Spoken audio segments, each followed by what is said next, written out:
But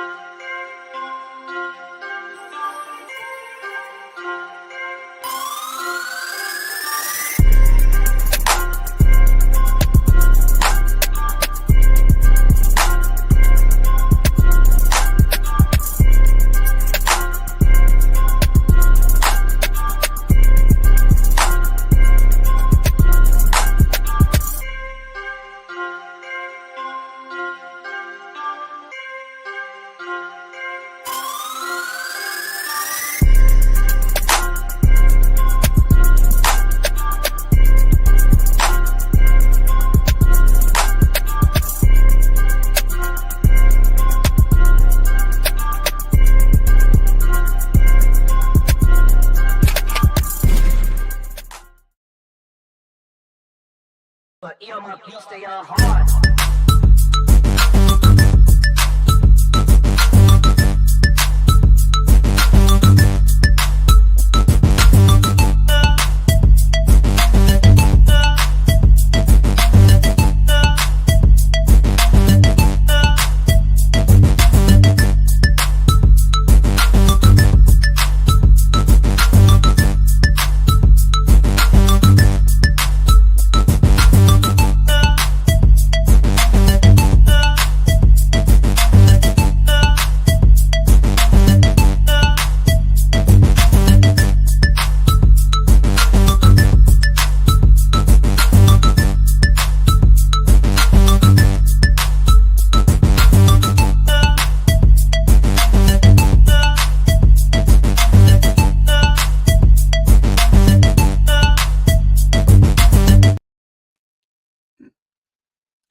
Hello. Good evening. Welcome to another live episode of the BCSN SportsWrap right here on the Black College Sports Network, the longest running HBCU sports themed show on the internet.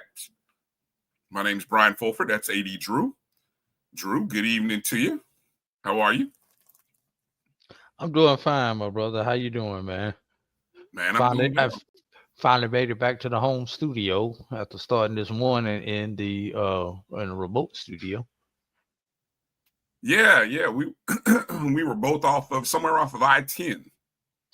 I think I was surprised we didn't bump into each other as we were both driving on I-10 this morning. Right, coming from two different directions, heading towards you coming from Tallahassee, I'm coming from Jacksonville, but we hit 75 at two different times. Right. You going south, me going north. Yeah, definitely.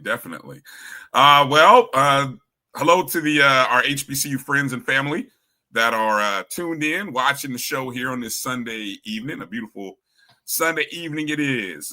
Week 5 of the HBCU football season, or week 4, if you're one of those people that like to live in the backwards world of Division II. But it is what it is. A third of the season, or the first quarter of the season, is kind of come to a close, Drew. And, the start of conference play in the SWAC got underway. And, man, I tell you, a lot of fan bases are, if they were upset the first 3-4 weeks of the season, man, the tempers and the emotions have been ramped up a notch after just 1 week of conference play, or I should say another week of football action, aren't they? Yeah, it looks like the shipment of white folding chairs did arrive from Montgomery in Tallahassee and were used at a point in time in the game at Bragg Memorial Stadium, as Alabama State put a butt whipping on our beloved Rattlers. But Brian, that's not even the worst thing of it. I was just checking, and it looks like both Albany State and Benedict have scored another touchdown in SIAC play after the outrageous scores that they put up this weekend. And Johnson C. Smith, along with Virginia Union in the CIAA, have tacked on additional scores. Hey, look, Brian, it's tough when you have a 69 put on your Bluefield State, but that's all I can say, man. This was definitely some belts came out today. And between the belts and the comebacks, that's why I called this the belts and comeback. I mean, there were some belts that were pulled out as a lot of folks were exercising some demons. And man, there were some close games and some losses. What's the phrase I always like to say?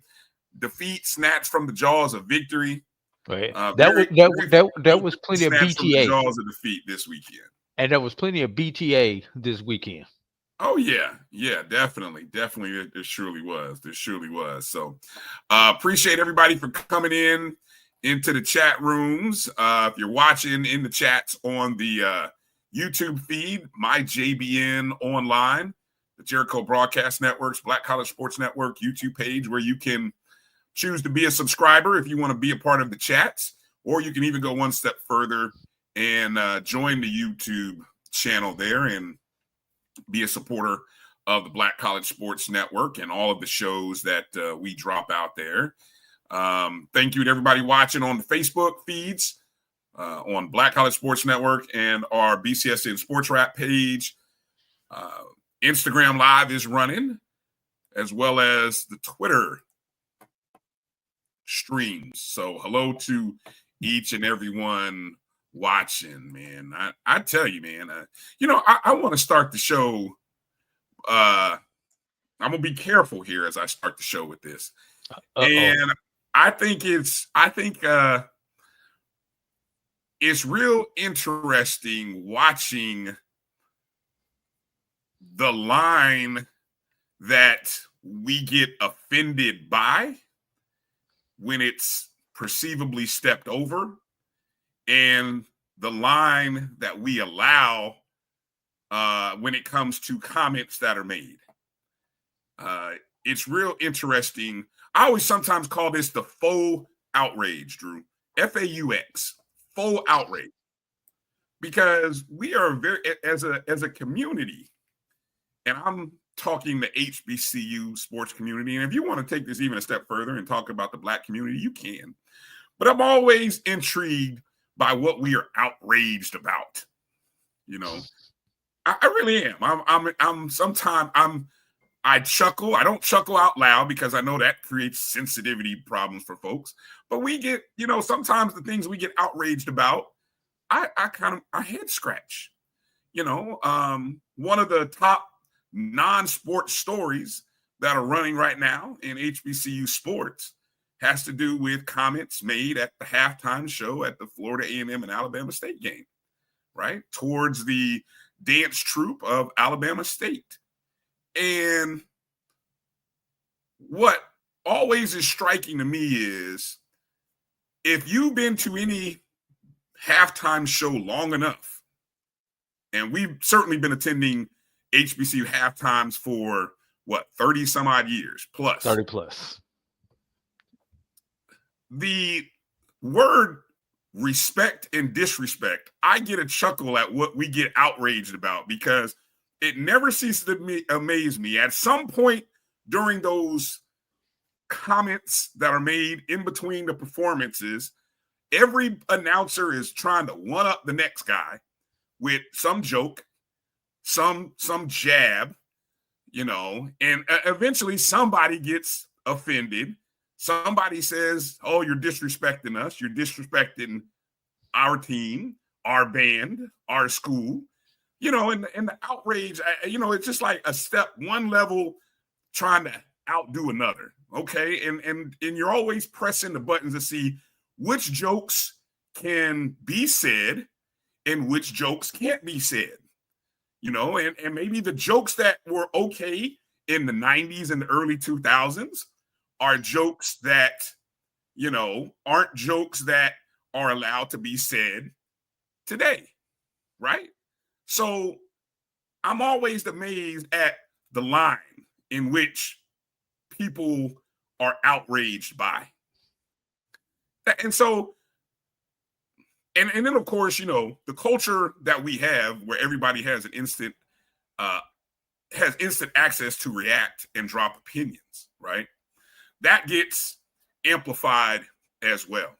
So while I'm certainly not going to sit here and join the crowd of people who are calling for, jobs, And I will just say I'm always interested because I think as I was listening to another show this afternoon, there was another band incident in which the words like respect and disrespect were tossed around, like on the air, on the mic. And so I'm like, in the band culture, in the band halftime shows, what is respectful and what is not disrespectful? Okay. And I get that, comments were made about and towards students. Okay. I understand that. But again, what we allow and what we don't allow, at what point do we draw the line? When is enough is enough? So I'm just speaking rhetorically. I'm not really looking for an answer, Drew. I'm just putting it out there, and I'm not justifying one or the other. And look, I'm not the society police, so your opinions are always welcome, and that's why I'm running them on the chat. So your opinions can be heard. I'm just putting it out there to say, be careful about your outrage, because what you're outraged about today, I'll be interested to see if the next joke or comment, because there will be more, there will be others, there will be something else.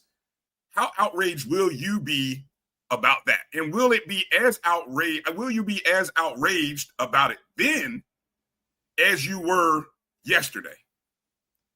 That's all I find interesting. And I'm going to end my little 2 or 3 minutes commentary there.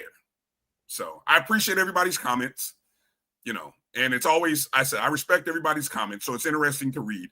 I have no comment and opinion except my comments and opinions about what you're outraged about. That's all.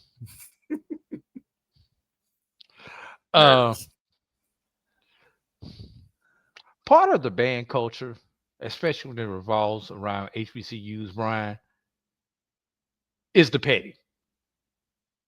Mm-hmm. Bands are petty. They go after each other. And in our quick to cancel culture that we are in now, there is a very fine line that you have to walk. And you're right. Things that we have gotten away with, especially when we were in school, hell, Bryan, 5-10 years ago, you can't get away with now, especially in the light of the most recent years with women empowerment and the Me Too movement. There are certain things that we used to call, what was it, locker room talk, Bryan, that get you in trouble on your job now. Yeah. Will get you written up, will get you reprimanded, will get you suspended and or fired, depending on who the comment was about and how they feel about it. This is one of those situations, Bryan. So, but institutions going back and forth at each other is nothing new. Hell, FAMU has been the butt of jokes for years, especially with some of the stuff that FAMU does to itself. Oh yeah, we have been the butt of jokes. Jeremy Gate didn't faze us because we've been the butt of many jokes long before that. But you said inappropriate things on air. I've said inappropriate things on air. Own it. Apologize for it. The one person that we have not heard from in this whole situation is Joe Bullock. Right. To my knowledge. And you may have seen something. Right. No, haven't seen anything yet. We've seen FAMU president. Yeah. We've seen Alabama State president. We've seen coaches from Alabama State, our beloved Coach P, who used to be a Rattler, who's now at Alabama State. We've seen people from FAMU come out and apologize and say those are. We even seen people who have nothing to do with either institution weigh their 2 cents in on it. Only thing I'm going to say about this, Brian, is let's reserve comment until we get a statement from Joe Bullock. If Joe Bullock comes back and say, "Hey, it was inappropriate. I was trying to, I was trying to make a funny, however he wants to put it. I apologize to those young women. I apologize to Alabama State University, et cetera, et cetera, et cetera." And he's sincere about it. We, as whether you support the 100 or not, you have to accept it for what it is, a sincere apology. If it's some PR generated apology, then you have to take that with a grain of salt, Brian. Do I support the body shaming type comments? No. That's never good.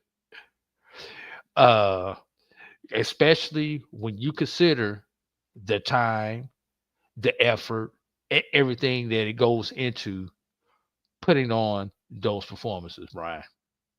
Mm-hmm. So, yeah. And the honeybees be up there getting down, Brian. They I mean, it was they looked like they gave a good show. I mean, it was a good performance from what I was seeing. Down. Yeah. You were in the stadium. I don't even know if you were actually, because I know during halftime, especially when you're doing play-by-play, sometimes that's the only time. Yeah, we were in the middle of the halftime show. No, I didn't even have a break. There's no break during that time. I'm in the middle of doing the halftime show, so it's not like I had a chance to get away or even use the bathroom, because I'm in the middle of we have a halftime show that we're doing. Okay. So, but were you able to pick up any type of reaction in the stadium, in the broadcast booth? After that, was it a hush that came over the crowd? Like, oh, did he just there say were that? plenty of people. There are plenty of people who were there that I did speak to after the game. They appropriately commented. There were boos. There were silence. There was, "Oh no, you didn't." Those kind of. There was shock, aghast. All those kinds of expressions were they were there, and I only got that from what I heard after the game, and I've seen a video or two online. I personally couldn't hear that because of where I was. So, yeah, I mean, there was a lot of, "Ooh, no, he didn't." And ooh, there were some boos and some things. So, yeah, for the people who were there, and I know some of them are in our chat, you guys know, they'll tell you, and you'll see it in the chat scroll, the reaction was very clear and very much majority, 99, probably 0.9%, thought it was inappropriate for that environment and disrespectful towards those young ladies, and maybe even they'll say it was disrespectful towards Alabama State as well. So yeah, all that was evident, and sadly, you didn't get an instant reaction because who knows? I can't speak for Joe Bullard, and I don't know if Joe Bullard is someone who is on social media enough to jump on social media and offer an apology, or whether there was a statement from his people, his quote unquote people, whoever those might be, to issue an apology. Florida A&M did what it needed to do via President Marva Johnson, which was issue the statement that she issued. And that was that. Now, we'll see what happens. One other person we have not heard from, Brian, the band director. Yeah, because it does take away from I mean, he's because ultimately he's responsible for what Joe puts out over the air. Yes. Approving script or notes for the script, because I don't know how much of that Joe freelances versus it's an actual written script. Yeah. Oh, I'm sure there will be meetings tomorrow morning, Monday morning, first thing, 9 a.m. or whatever time people meet on a Monday morning. I'm sure there will be meetings, and you will probably Zoom calls today. Possibly. Probably by noon, there might be some kind of statement. I don't think it'll go too long into the day on Monday because, people want an instant reaction of something. Yeah, I don't know if they're meeting. Like Troy said, meeting on Sunday. Yeah, who knows if they're gonna meet Football on Sunday. coaches were. Yeah, I'm sorry, wrong all over subject, the wrong subject. yeah. So yeah, it remains to be seen. So yeah, but keep the petty at the institutions. Don't make the petty at the people representing the institutions. Does that? Yeah. I hope that makes sense. What I just said. Yeah, possibly. I look that Ram Nation Steve brings up a great point. Look, of all it was hard to tell post game who people were more upset with, whether it was Joe Bullard or Coach Colsey. I'm not gonna lie. If I took a poll, I think it'd be 50-50, and it might go 60-40 Joe Bullard. I don't know. I think there might have been more instant heat and reaction towards him than there was. So yeah, I could see how someone could say he took some heat off of Coach Colsey. No doubt. So yeah. Well, Troy says Colsey. There's gonna be a segment that's gonna say Colsey. But I think overall, when you think just generally, I think generally would say Bullard. And the story that's probably gonna be more talked about is that story than the game story.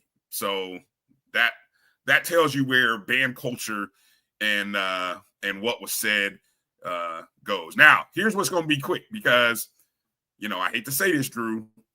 We are Florida A&M University, and when we do things, good or bad, it becomes news.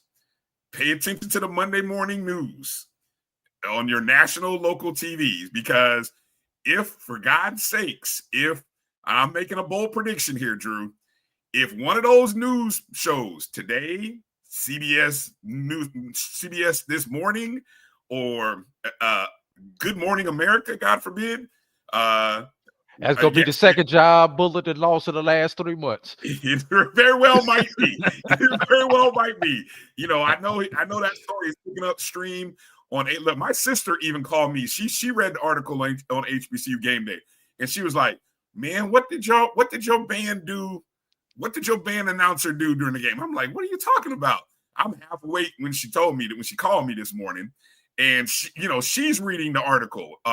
So congratulations, Steve. That article is all over the interwebs, and sadly, it's picking up stories. So again, we have seen news stories about Florida A&M catch fire, and so there's about a 48-hour window here, Drew, with the news cycle. So if Monday or Tuesday that story hits one of the national networks, woo, boy, yeah, it's gonna be ugly. It's not gonna be good for Mr. Bullard. So only thing I'm gonna say is Joe Bullard, if you come to Atlanta next week for what is this thing called? The Georgia Classic, Georgia Football Classic. Georgia Football Classic. Yeah. Do me a favor, Joe. Don't grab the low-hanging fruit. Well, again, my bold prediction, I will not be surprised if he's suspended for a game or two.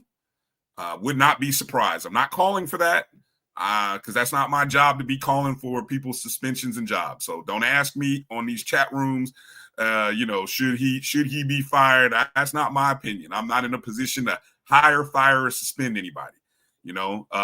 Jobs are precious as they are. But I will say I won't be surprised. Okay, so there it is. And yes, you did have a quick response from both presidents, HBCU Game Day and national syndicated news organization and articles. And then you've got the people from the Tallahassee Democrat that'll get picked up nationally. So, yeah, just something to keep your eyes on. We've seen it happen before. And great job of Steve and the guys over HBCU Game Day giving it the appropriate coverage. Yeah.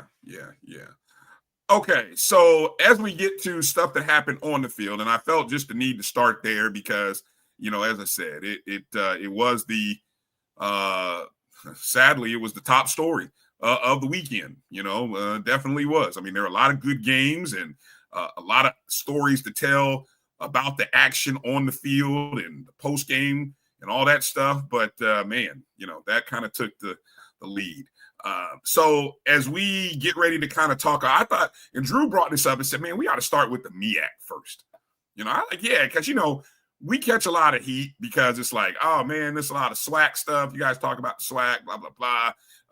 And I know the SWAC is in conference play, so we'll get to talking about that here shortly. But I thought it'd be, Drew, we definitely gotta make mention of the Mid-Eastern Athletic Conference as we go. And as we look at these scores, right? And I was kind of going through this morning and looking at the preview of the games and the outcomes. I noticed something about those first early games. And I'm talking the Norfolk State at Wagner, Delaware State at Sacred Heart, and Howard at Richmond. I'm starting with those three games on the left. Because in all three of those games, the MEAC schools had a lead at halftime and going into the fourth quarter. And sadly, all three teams ended up losing in one fashion or another.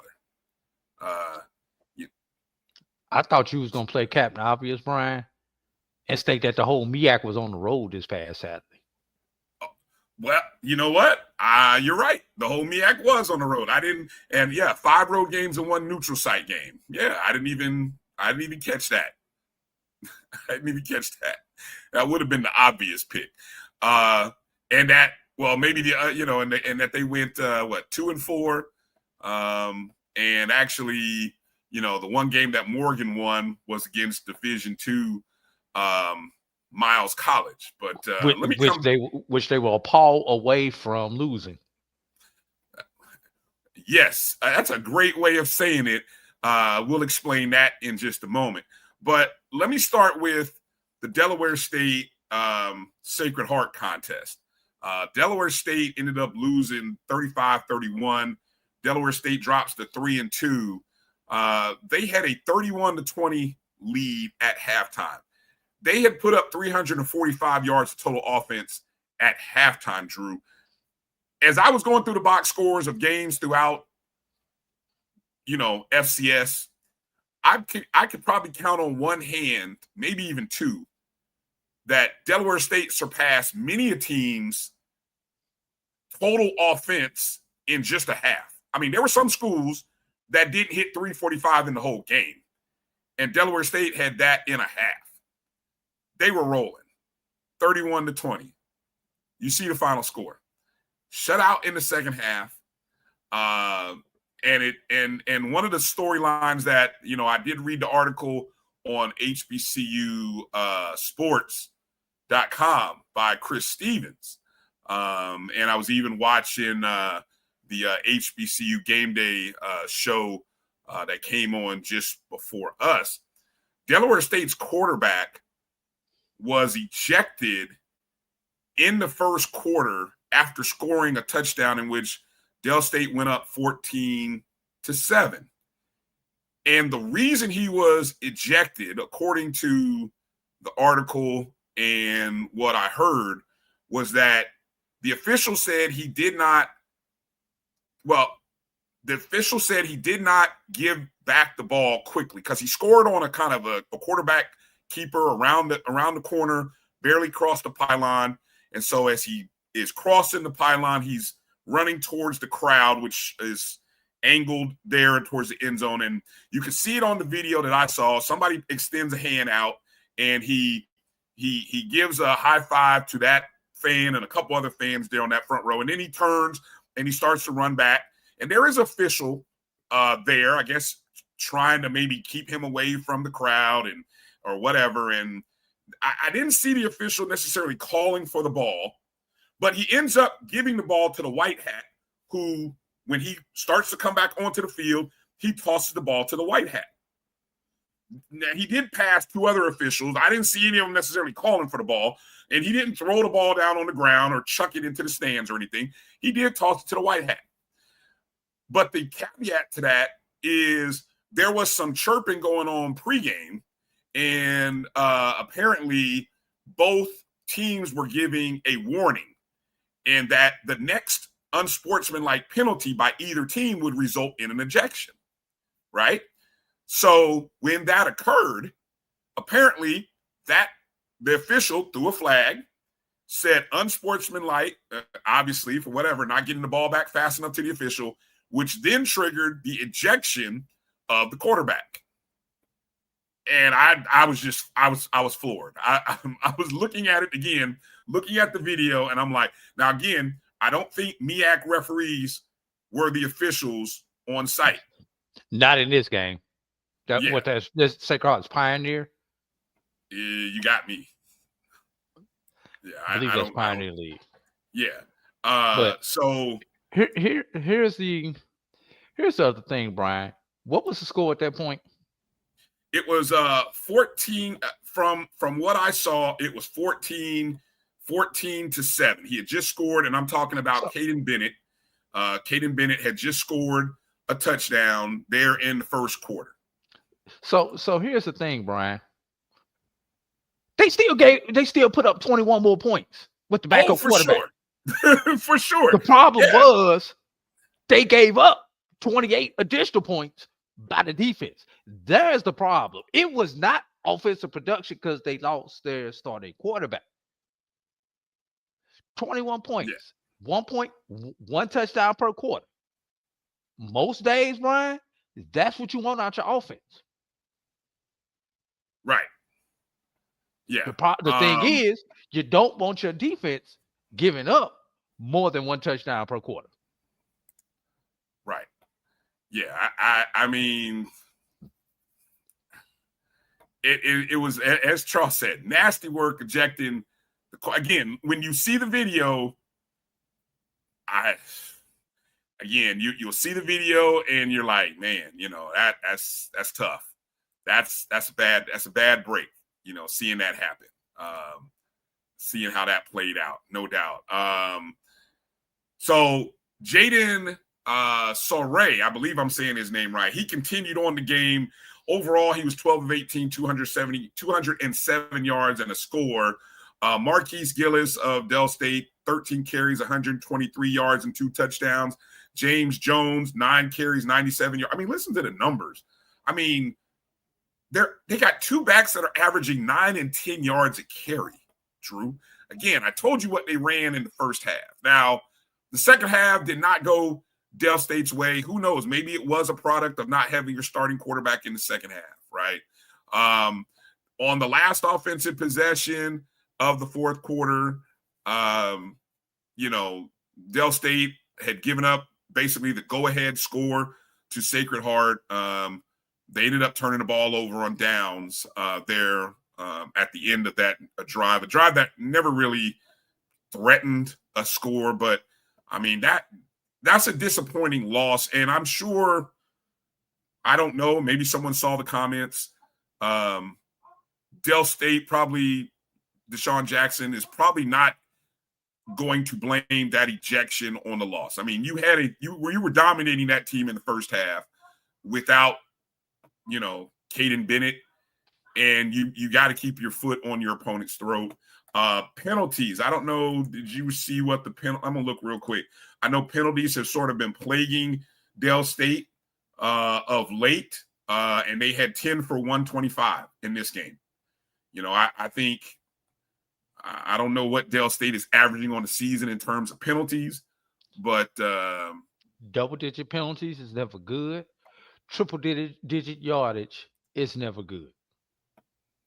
Yeah. You know what? I did not know Clinton Portis was the running back coach over at Del State. Woo. That's serious. That's serious. Yes, he is. He is killing it. If there was an assistant coach of the year, he would definitely be in the running for it, no doubt. But that's a tough loss for Del State, man. This was a game that you think they could have won and could have moved to a 4-1 record. And who knows? They might have shot up the ranks on a lot of people's polls, right teetering close to the top probably would have moved up to number 4 in a few people's polls. You know, I saw Dr. Cavill's poll this morning. I think they may have dropped a spot, didn't they? Are they still in the top 7? They stayed at 7. Okay, stayed at 7. But I think had they won this game, they probably could have been as high as maybe 4. I might have put them 4. You know, if in my votes, I would have moved them to 4 possibly. You know, so yeah. Probably 5 also, for me. 5 for you? Yeah. 4 or 5. I would have debated between them and PV. Yeah, I could see that. I can see that. The Norfolk State game, Norfolk State jumped out to a 13-0 lead in the first quarter. They ended up losing, of course, 18-13 to a winless Wagner team. You know, I just mentioned the 345 that Dell State had in total offense in one half. Norfolk State had 288 in the entire game. They were 6 of 15 on third down. And, you know, Wagner's first points came after Norfolk State interception, somewhere between the third and fourth quarter. And then Wagner, that would be the first of 3 consecutive possessions in which they scored touchdowns. Norfolk State's final drive in the fourth quarter turned into an interception with 2:02 left in the ball game. Zach said Norfolk State looks real bad. That's not a good team. Well, you know, the biggest difference is probably personnel. Biggest difference between and maybe the quarterback position. I think Delaware State has a quarterback. Norfolk State does not have a quarterback. I don't know if anybody is analyzing. This is what I'm curious about. Those of you who are watching Norfolk State, are you watching Norfolk State and watching Mike Vick from a personnel perspective, or are you watching it from a coaching game management perspective? And I'm curious to hear what the thoughts are there.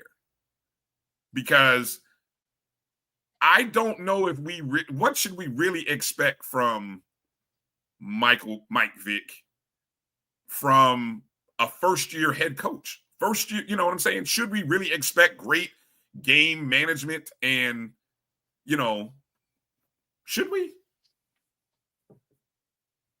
Brian, you got to surround yourself with people who take up your deficiencies or inefficiencies. Can't hire your buddies. Oh, so you're going there. Ooh, Drew. I'm going to leave that one alone. I'm gonna step out of the way on that one. That's a strong take. Okay. Also, Howard. Now, as tough a loss as Delaware State's loss was, Howard's loss, that's got to make you sick. I feel for my friend Erica because she told us, I think I picked Howard. I was very close to picking Howard. I might have picked Howard. I don't know. I hope you had the points. No, I did not. I was talking in the pick 5 contest. Oh. I might have picked Howard. But Howard was on my radar as a team that I think I wanted to back because I did hear her. She was on the show last week. She told us that she thought they would be very competitive against Richmond. And they were. They were for 3.5 quarters. They were up 12-0. They were leading at halftime. They held Richmond to 164 yards of total offense, Drew. The time of possession was practically 3/4 to 1. 42 minutes and 9 seconds versus 17 minutes and 51 seconds. The problem, Drew, 2 fourth-quarter interceptions. Yes, turnovers. 2 interceptions in the fourth quarter turned into Richmond touchdowns. They end up taking the lead, 13-12. But Howard's never down. They had a chance. The same young man, Matt Kennard, same guy who defeated FAMU in the Orange Blossom Classic with a game-winning field goal, had a 38-yard field goal attempt with 3:04 in the fourth quarter, Drew. Hits the goalpost. I think it was the right goalpost that he hit. They also had one blocked in the game, too. So, I mean, I think Howard was 1 for 3 on field goal attempts. The foot giveth and the foot taketh away. Foot giveth and yes, it does. It did. So I don't know. Howard drops the 3-2. Another team that could have been 4-1 and really could have been another feather in the cap in the MEAC's power ratings as a conference. But you let them off the hook. As we had them right where we wanted them, and we let them off the hook. We let them off the hook. Let them off the hook. Keep an eye out on Anthony Reagan Jr. Looking at the stat book, the young man had 20 carries, 129 yards. That's a 6.5 average and a touchdown. He had 4 kickoff returns for 84 yards, an average of 21. Dude was balling. Dude was balling. So, my next question, Brian, what has happened to South Carolina State? Oof. That's a good question, Drew. You need some time to think about that one? Young, inexperienced. I'll tell you what, though. I'll take a pause so that we can go to a break. And South Carolina did something that now 2 HBCU FCS programs have done, the unthinkable, especially if you walked into these games looking at the matchup. They are now the second team in the month of September. Well, the second team in the first 4 or 5 weeks of the season. I'll put it like that because I think the other game happened at the end of August. But, yeah, the second team in 30 days that has done the unthinkable. I'll talk about that on the other side, and we'll finish up our MEAC recap and then get into talking about the SWAC recap because I know that's what some of y'all are itching to talk about or hear. So we'll talk about that on the other side. You're watching the BCSN SportsWrap right here on the Black College Sports Network. We'll be back in just a moment. This is the Dean of the College of HBCU Sports, Kenyatta Cavill of Dr. Cavill's Inside the HBCU Sports Lab with Mike Washington and Charles Bishop. Come mix it up in the lab where the course lecture is in session every Tuesday from 6 o'clock p.m. Central Standard Time on Facebook Live, YouTube Spreaker, or the BCSN app. As we discuss all things about the HBCU sports culture, including exploring the week that was in the sporting HBCU diaspora, as well as the upcoming week of HBCU Sports. With me, the Dean, the College of HBCU Sports, on Dr. Cavill's Inside the HBCU Sports Lab with Mike Washington and Charles Bishop. Course lecture dismissed.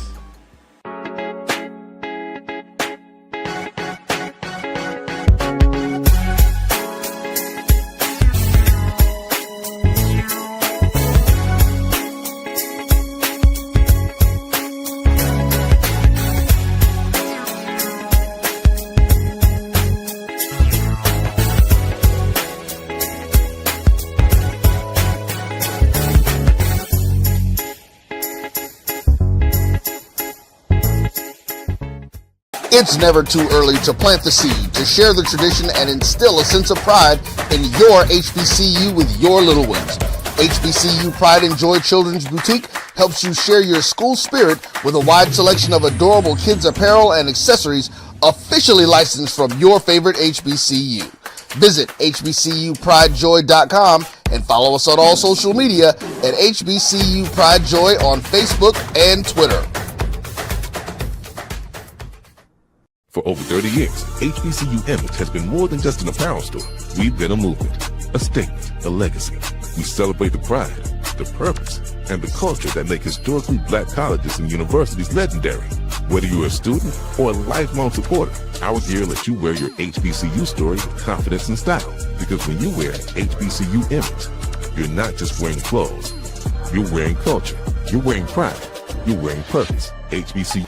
College football fans, the Cricket Celebration Bowl is celebrating 10 years of crowning an HBCU national champion. A champion will rise at Mercedes-Benz Stadium on December 13th as the MEAC and SWAC champions clash in Atlanta. Join us for championship football, interactive fan experiences, and iconic marching bands. It's an HBCU family reunion that you don't want to miss. See who will be crowned the next HBCU national champion. For event and ticket information, visit thecelebrationbowl.com.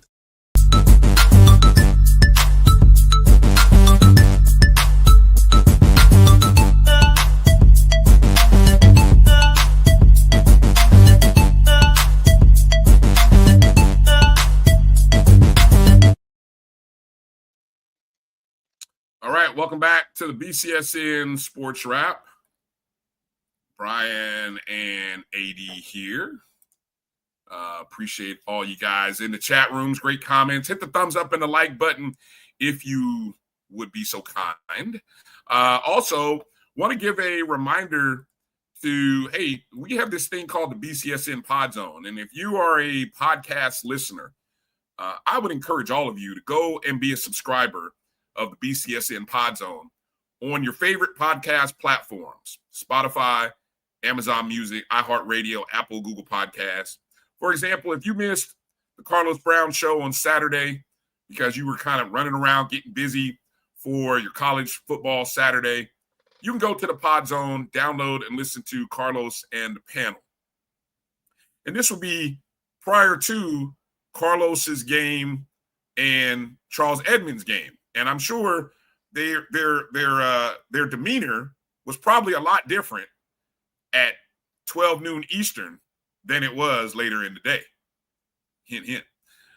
You also will soon be able to listen to, if you missed this morning's Inside the HBCU Sports Lab, the Sunday morning recap, that too will be available a little bit later on the BCSN Pod Zone. So all of the shows on the Black College Sports Network are available. Please go download, rate, review, and subscribe if you would. All right. So we started and we were talking about South Carolina State. And I mentioned, Drew, South Carolina State now holds the distinction of being the second HBCU FCS team to essentially help end a double-digit losing streak by their opponent.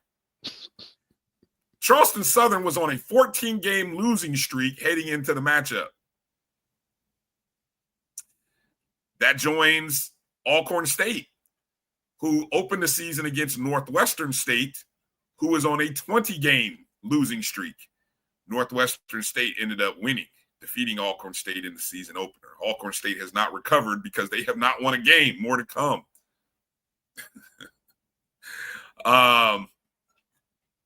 Third, if you count Hampton A&T.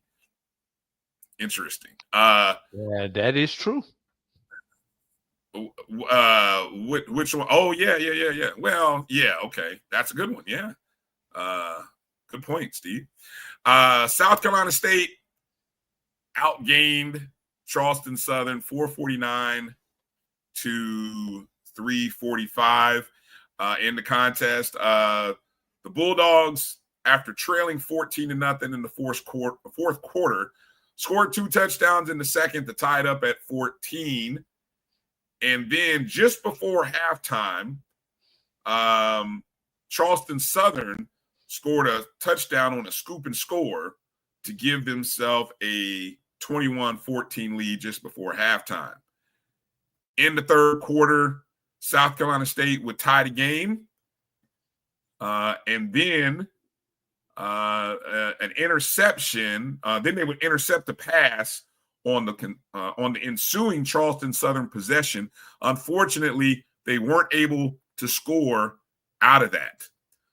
Both teams traded field goals in the fourth quarter. Game is now tied up at 24-24. Charleston Southern's final possession, 6 plays, 60 yards. They score a touchdown with 2:53 left to play in the fourth quarter. South Carolina State unable to match with the score in the ball game. Final score, Charleston Southern at home, 31, 24. That was a game that I did lose in my pick 5 because I did have South Carolina. I thought South Carolina State could beat a team. You know, this is the second time, Drew. I've only lost a handful of games in the pick 5 in 5 weeks. This is now the second time that I picked a team that was facing an opponent on a double-digit losing streak, and they lost. Yeah. So that, Drew, and that and picking against Bethune-Cookman and picking against Howard has cost me. That is now cost me. Those are my 6 losses right there. So I don't know if those qualify as bad beats, but they feel like bad beats. Ryan Stubblefield of South Carolina State went 18 of 24, 194 passing yards. He also had 18 carries for 80 yards and 2 touchdowns in the game.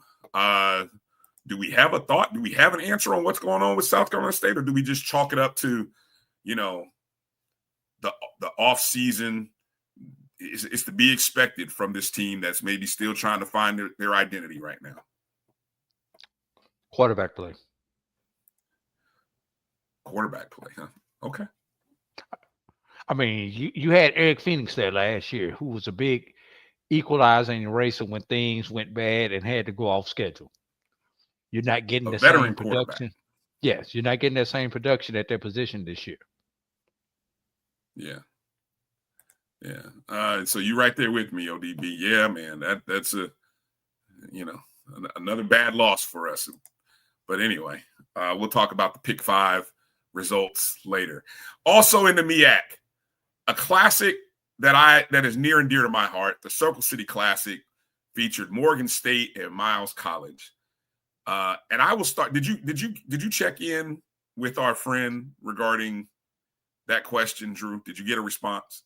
That was accurate, Brian. Holy cow. Okay, so the game is played in the Lucas Oil Stadium, the home of the Indianapolis Colts, who are right now on the road in LA playing the Rams, right? A stadium that seats 56,000 something plus. According to the data, the numbers, and Mike Jefferson, who was there, the attendance for the game was 3,000 people. I am floored. I'm embarrassed as someone who grew up loving this classic and what this classic meant to the Black community, the Midwest HBCU community. For only 3,000 people to be at the Circle City Classic, that's a low. And I mean, there have been some, Brian, for only 3,000 people to be at any classic in an NFL stadium is embarrassing. Yeah. I mean, wow. The game was probably a good game according to all reports, and according to what I've read. I didn't see the game, didn't see the highlights, but Morgan State, UC get the 24-17 win.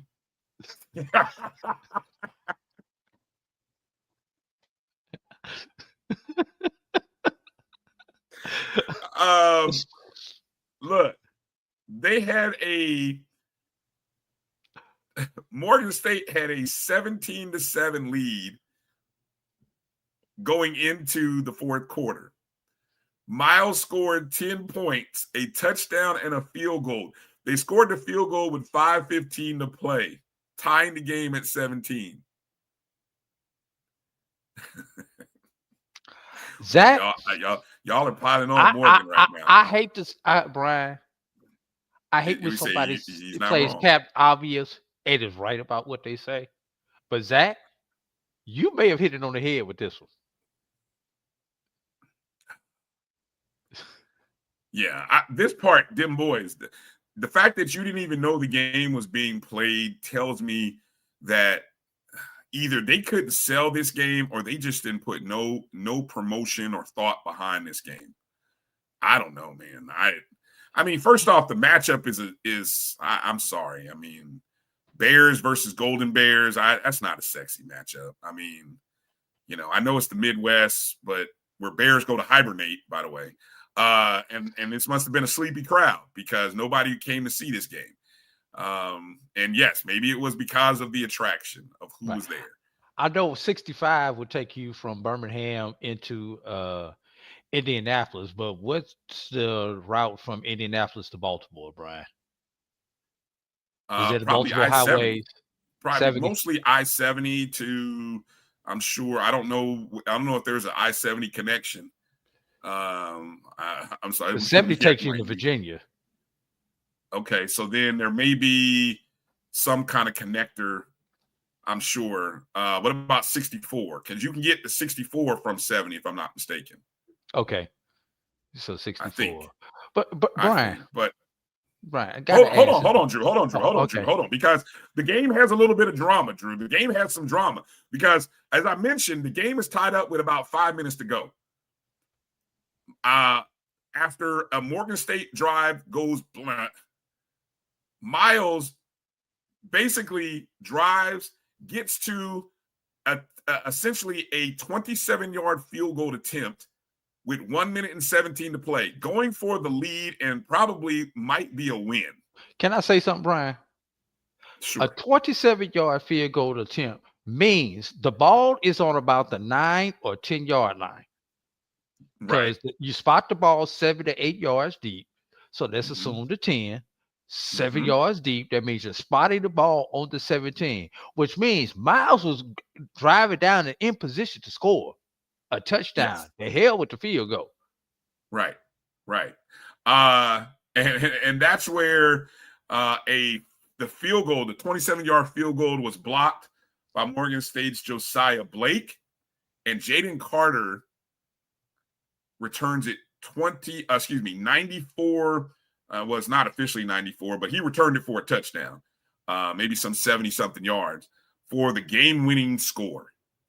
Final score: Morgan 24, Miles 17.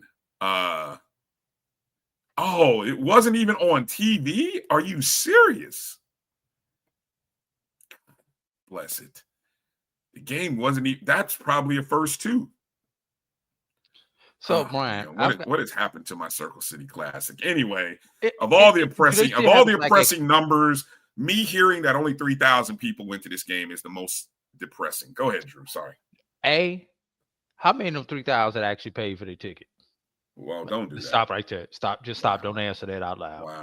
Wow. Because there's always comp tickets. No, or even worse, how many people were given comp tickets and still didn't show up? All right. Yeah, you got to imagine there were some comp tickets given, right? I got to imagine there were comp tickets given. Brian, 3,000 people. How many suites were sold? If any. Because that's part of the reason for going to that stadium is to be able to sell the suites.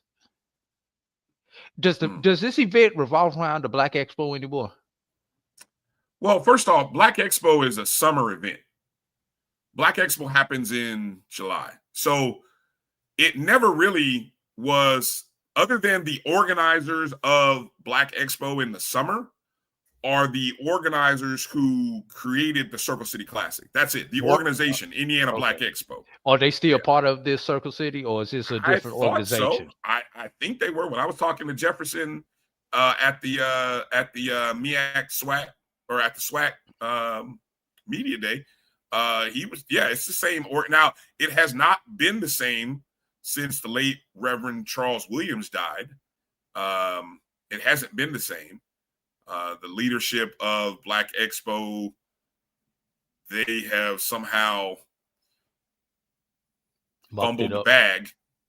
Yeah, basically, from what I'm told. Obviously, I'm not in Indianapolis. My parents aren't there, so my ties to Indianapolis are I still have friends there, but I don't even hear them talking about the Circle City Classic. We grew up talking about going to the Classic, going to the events, the parties, all the stuff. I don't know. So, Brian, that leads me to another question. Is there another venue besides Lucas Oil where if this game is going to continue, that it could be played in Indianapolis. There's because no other indoor playing this game, stadiums. I didn't say it had to be indoor, but because playing this game in a 65,000 seat stadium with 3,000 people, I mean, this look worse than Tennessee State at home. Yes. Wow, that's a dig. Yes, you're right. You're right. I'm sorry. Don't fire me apologize for the to Tennessee petty. State Don't fire me fans. for the petty. I don't think there is no other place this game could be played. No college stadium or anything else. No, I mean the college stadiums but the magic of the Circle City Classic is that it's always been played in the NFL stadium. Now, I don't know to what degree the Indianapolis Colts, I thought the Colts were partners in this in helping underwrite it. Somehow, maybe that would seem to be a fit because, the Colts have a few players who are HBCU guys. So, I know there is some, I don't know, man. I would love to do a report and do some research, and if I had a little more time to kind of find out what happened to the Circle City Classic, man. I would love to do a report about what happened. Here are the only teams that I think are going to draw in Indianapolis, and you can correct me if I'm wrong because that's your hometown, Brian. Kentucky State would draw. I think they did draw better than this when they played in. As a matter of fact, they beat Jackson State in this game. Yeah, Central State would draw. Yeah, Lincoln of Missouri would draw there. Really? Yeah. Interesting. Lincoln of Missouri would draw. If you're talking about FCS teams, Tennessee State, I think, would draw there. But if you're talking FCS Tennessee State teams, would draw. If you're talking, I don't understand why Tennessee State doesn't play in that game. Because they used to be bound to this Southern Heritage, Brian. Remember? It is the same weekend. Yep. Yeah, and now that they have that 4-year deal with Alabama A&M, I don't think that's a viable option for them either. So, outside of getting a Jackson State or a Florida A&M or possibly a Southern to come up that direction, which is going to cost probably more coin than the budget allows, I don't see a hope for this, especially with 2 FCS teams, Brian.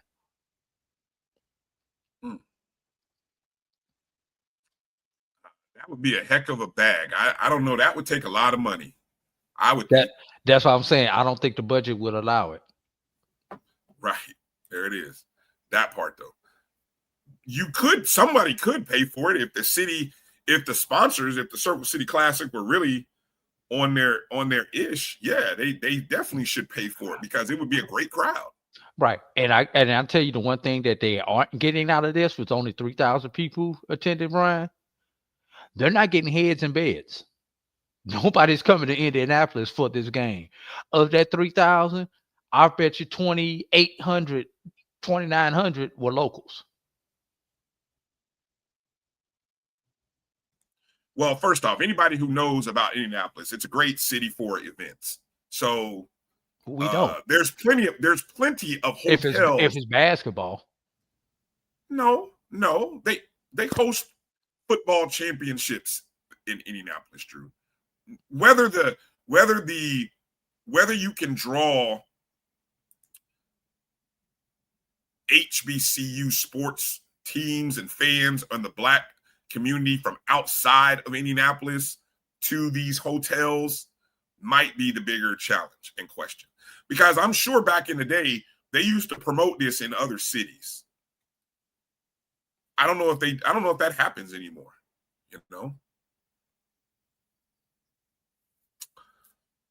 So I don't know. I got to talk to some people. I got to spend my week asking the question of my people back in they need to go get some of the 500 people and see if they can help them with this. And I mean the Indy 500, y'all. See if they can get them to help them out with this. Different crowd, I know. Thank you. That's a whole different crowd, Drew. They can care 2 flips about the Circle City Classic. Hey, Brian, you know what they say once you go black? let's move on. The last game in the MEAC and the recap, North Carolina Central versus East Texas A&M. And from a couple different perspectives, Drew, I thought this would be an interesting game because prior to this point, we've seen Central look really good and we've seen Central look not so good. Okay. And we just saw them put up probably one of the record performances against their rival. And the biggest question is, can you go on the road and replicate or really do something very close to what you did? And I think they went on the road and proved that they are for real. And I think we're starting to see the real North Carolina Central. They had as much as a 47-21 lead in this contest by the end of the third quarter. Now, I don't know. It would seem to me at this point, Drew, you probably had more backups or anything in the fourth quarter. East Texas A&M did outscore them 21-3, but I bet you anything if you go back and look at the participation in the box scores, there's probably a lot of backups playing in the fourth quarter, hopefully.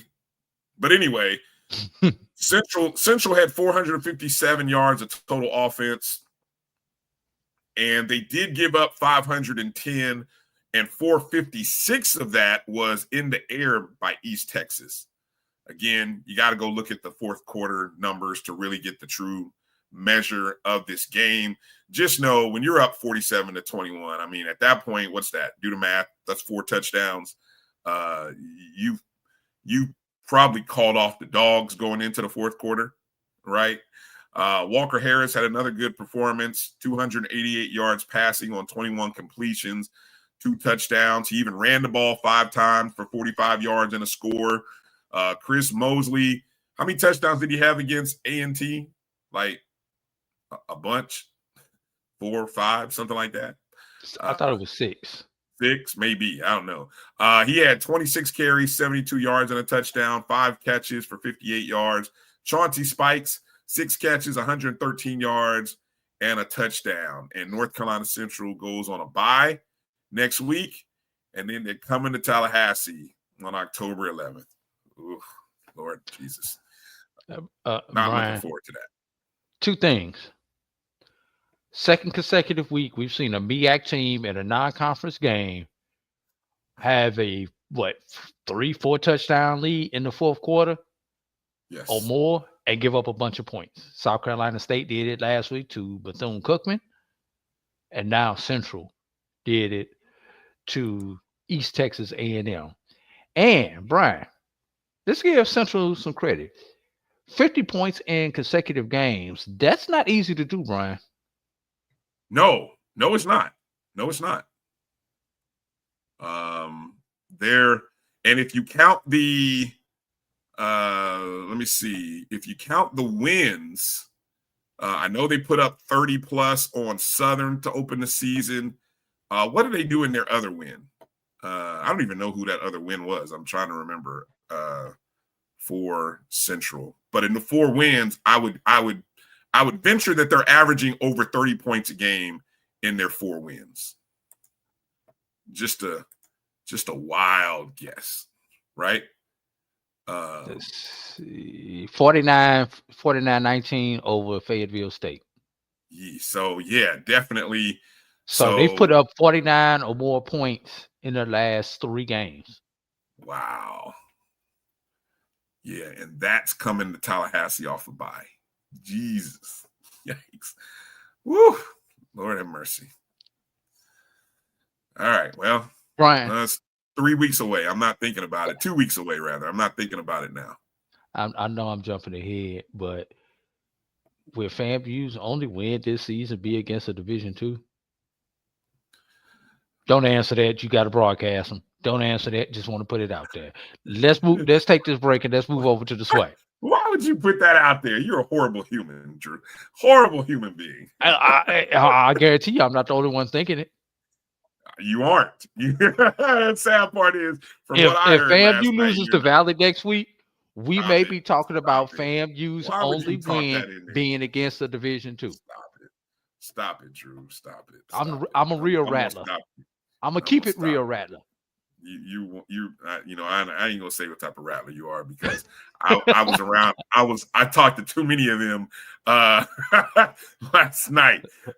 So yeah, I'm not even gonna talk to you. All right, let's take a break. I got one cosign. Recapping the SWAC. Yeah. Anyway, let's talk about the SWAC on the other side as conference play begins in the Southwestern Athletic Conference. 6 games worth talking about, and wow, some of them. The cream rose to the top, and then we had some interesting finishes by some teams that you probably didn't have them pick to win, but they found a way to get a win. Exactly, Troy. See, Drew, them Raptors right there. All right, we'll be back right after these words. Hang tight with us. We'll be back in a moment. This is Brian Fulford. A.D. Drew and I are co-hosts of the BCSN SportsWrap. We talk about all things related to HBCU athletics. From the games, teams, coaches, and fan interest stories, we cover it all. You can find our shows on Facebook at BCSN SportsWrap, YouTube at MyJBN Online, and everywhere you listen to podcasts like Anchor, Spotify, Google, and Apple Podcasts. You can also find the show on the Jericho Broadcast Network's app. Make sure to download. We look forward to you joining the conversation and being a part of the show. The Cuvée Group is a Florida-based marketing and training consulting firm. We help businesses communicate to their target audience and engage them in conversation. We also help to expand their audiences, which will ultimately result in growth for those organizations. In addition to being a certified constant contact specialist, my colleagues and I are also certified in John Maxwell Leadership Principles. We use these proven principles to conduct workshops, training, and private coaching sessions for individuals and companies looking to take things to the next level. Contact us to schedule a free consultation. Issues today, don't delay, call Cuvée.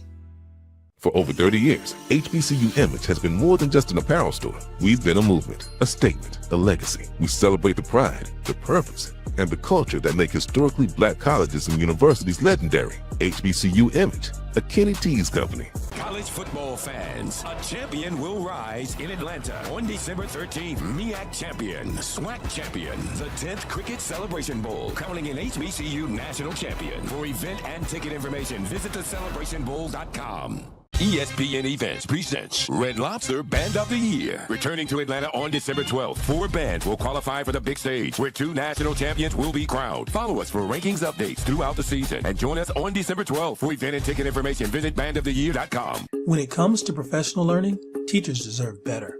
From the leader in online learning, Stride brings you the Stride Professional Development Center, an on-demand library of mobile-friendly courses that gives teachers choice and flexibility, allowing them to learn anytime and anywhere. Our dynamic courses provide bite-sized learning and help educators advance their knowledge while also gaining professional development hours. It's time you take charge of your learning. Visit us today to get started.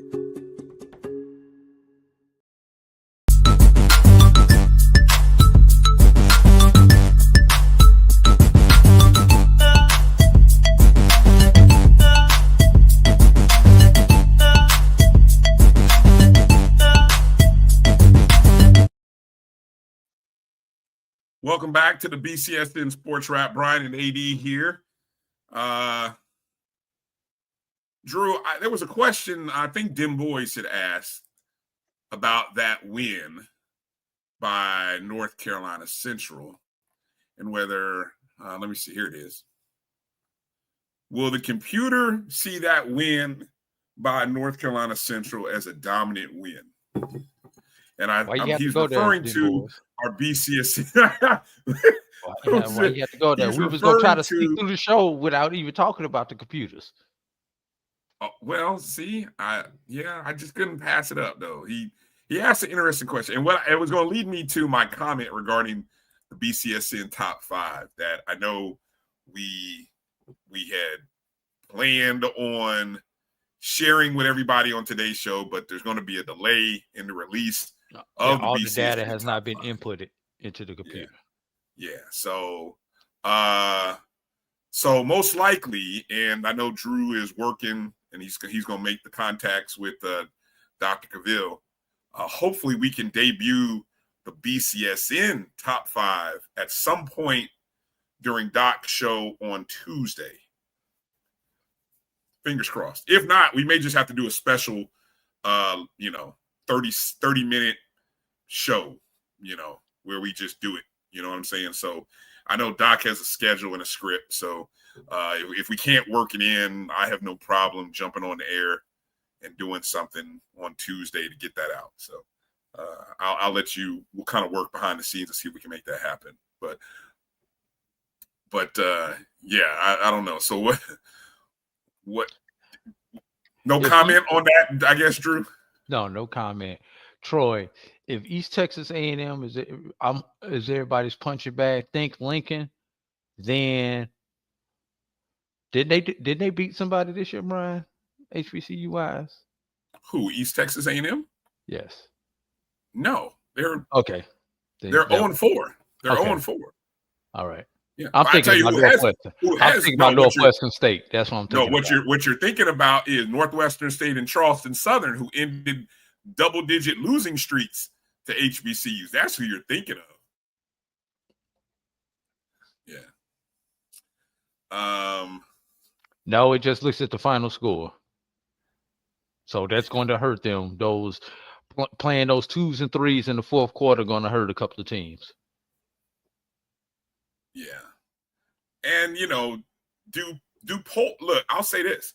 Pollsters, people who are pollsters probably don't watch every game. You just don't have that kind of time in a day. Well,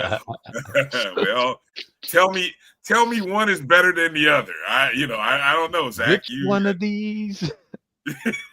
Which one of these is better than the other? I don't know. Let's wait to see how it all washes out in the end. Right now, we can only compare how many times you lose to HBCU, right? But Brian, at least East Texas A&M is like level. Correct. At least they are an FCS, an NCAA opponent. That's important. Yeah. This is a good question. Let's wait until we finish the recap. I love this question by Johnny. I wonder who Johnny thinks his QB1 is, but I'm gonna put a star in that. We're gonna come back and ask that question. Emmett already answered.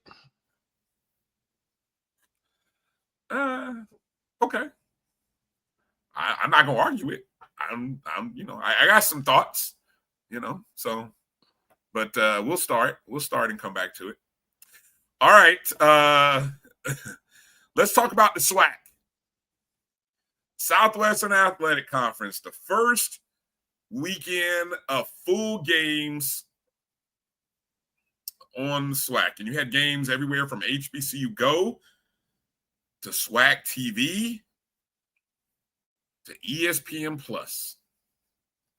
And just off the scores, Drew, which game is the most shocking to you? Oh, definitely Alabama A&M Bethune-Cookman. I'm glad you said that. Because I was thinking the same thing. I was really thinking the same thing. This is the Alabama A&M team that everybody was looking to crown, and a Bethune team who picked up their only previous victory against a Division II. Edward Waters defeats Alabama A&M at home, which brings up some questions, Brian. And I know you're going to quickly go over the game with me, but is Alabama A&M fool's gold? Or is Bethune-Cookman, did they need that get-right game to figure it out? And are we looking at another potential player in the SWAC East? What was the last part? Another potential player what? In the SWAC East with Bethune-Cookman. Ooh, that's a lot, Drew. I'm going to say a bunch of no, and not so fast.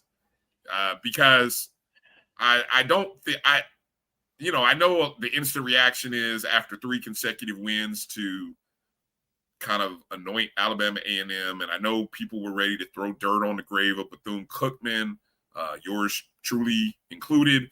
And I don't know if we have people have been saying for the last couple of years, watch out for Bethune-Cookman, watch out, and then and there's nothing to see. Maybe this is the year, but how about we just stop and appreciate for a second that there are a pair of teams that are now 1-0 in conference play that I'm pretty sure nobody would have had them on their bingo card in July. Thank you. One in the East and one in the Yes. West. If we're thinking about the same two teams. Bingo. And we almost had 3 of them. We were this close to having 3 of them. But yes, definitely Bethune-Cookman is one of those teams that I don't think we necessarily thought was capable of winning this game. They were 7.5-point underdogs. I certainly didn't. And they look, this was an exciting game. And I was trying to reach out to Ty Floyd, who does play-by-play on the Alabama A&M radio network.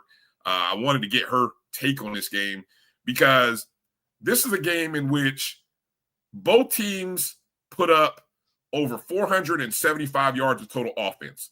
Bethune-Cookman outgained Alabama A&M 516 to 481. There were 5 lead changes in this ball game, Drew. 5. And then you had a tie ball game at 34-34 in the fourth quarter before Bethune-Cookman capped off a 6-play, 66-yard drive that ran up about 4 minutes and 44 seconds of possession. Go-ahead touchdown with 1:07 on a 26-yard run by Ali Scott Jr. So just the fact that offensively sounds like an exciting game. It was a little ugly too. Each team racked up a hell of penalties in the ball game. I think I had put this jot. Is this the game where both teams put up double-digit penalties, or was it another game? It's not on the notes. Might have been another game. But statistically, the numbers were pretty nice for both teams. You had Cameron Ransom, Bethune-Cookman's quarterback, right? 217 yards passing on 17 completions, 2 touchdowns, did throw 2 interceptions. He had 8 carries for 69 yards as well. Running back Kamani Robinson had 15 carries for 78 yards and a touchdown. Wide receiver Javon Ross, 5 catches, 108 yards, and a touchdown, including a 79-yard play. On the other side, Alabama A&M's quarterback, Eric Hanley. Now, somebody tell me what happened to Cornelius Brown. I didn't know that he didn't play this or wasn't playing this game. I don't know if he got hurt or was hurt previous to. I think he had a high ankle sprain. Okay. I was wondering because all the backup quarterback did is come in and go 27 of 40, 355 yards passing, 3 touchdowns and interception. I mean, this is the post-Connell Maynard years, isn't it? I mean, I'm just checking. But he's no clear glass. Thank you. I mean, I thought the offense was going to be a little bit different post-Connell Maynard. And it may be obviously a little bit different. But, man, they're putting up numbers like they were back in the Quill Glass, Connell Maynard days. They had 2 different receivers rack up over 100 yards. Frank Pierre had 6 catches for 156 yards and 2 touchdowns. And then Travonta Abner, 9 catches, 102 yards, and a touchdown. 5,630 people showed up in Daytona Beach. That's more than the 3,000 that showed up to the Circle City Classic, Drew. Jordan, Jesus. Moving on, Brian. Moving on. Let me see. Did Ja, and shout out to our guy Ja, just Ja Sports on IG for helping us throw together some of these graphics. I'm trying to see, did he make a graphic? No, he didn't. We didn't get a graphic for the UAPB game, but I got to mention that game, Drew, because as you can see in the what was that? The Southern Heritage Classic. That was Alcorn, 21,000. 21,000 people, 21,442. Southern Heritage Classic in Memphis. Alcorn still looking for their first win of the season. Would take the L, 24-20. UAPB is 2-2 and 1-0 in conference play, Drew. 1-0 in conference play. I got a trivia question for you, Drew, without looking at the sheet. When was the last time? Well, actually, this is for people in the chat room and maybe as well. Because I think you've seen the notes. Okay, you haven't. Okay, I didn't read that far. Okay, cool. Then don't look at it yet. Okay. When was the last time that UAPB was 1-0 in SWAC conference play? Oh, I can answer that. Okay.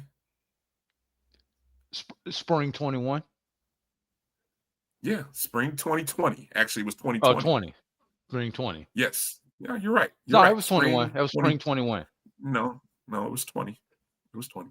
20 was the COVID years. They didn't play until their spring. It was the 2020-21 season.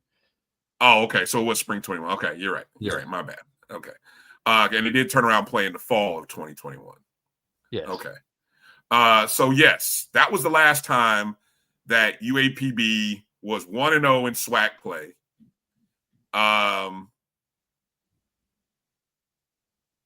Wait a second. What did he say? No, he made this correction. Oh, okay. I was going to say, yeah, I know. I know I'm getting my guy excited. Look, I'm trying to give y'all praise, so slow down here. Just sit back and enjoy this praise I'm about to heap on UAPB, okay? Yes, 4-0. That they went 4-0. Actually, if you recall, they played in the SWAC championship game that year, right? Against Alabama A&M. Yeah, correct. Okay.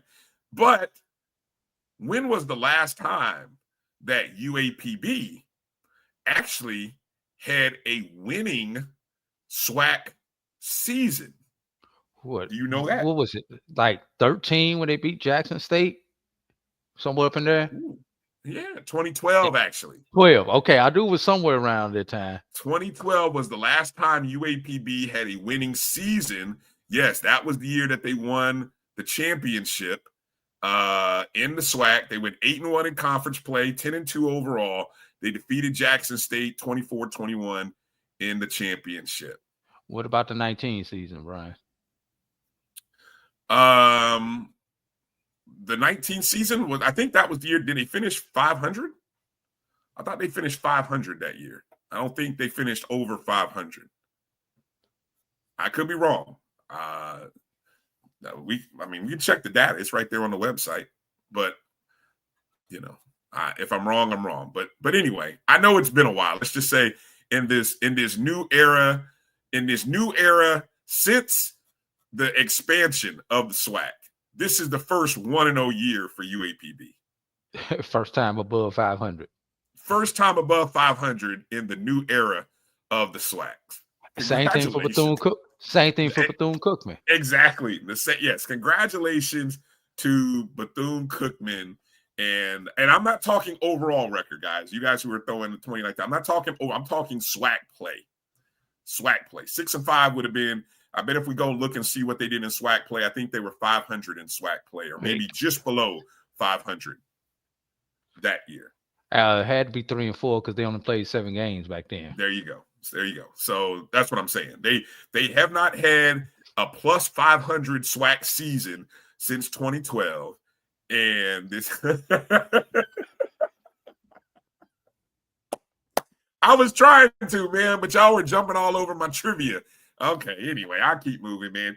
UAPB got a game-winning touchdown drive with 5:59 to play, capping off a 12-play, 79-yard drive, 5 minutes and 55 seconds, a 1-yard run by quarterback Christian Peters.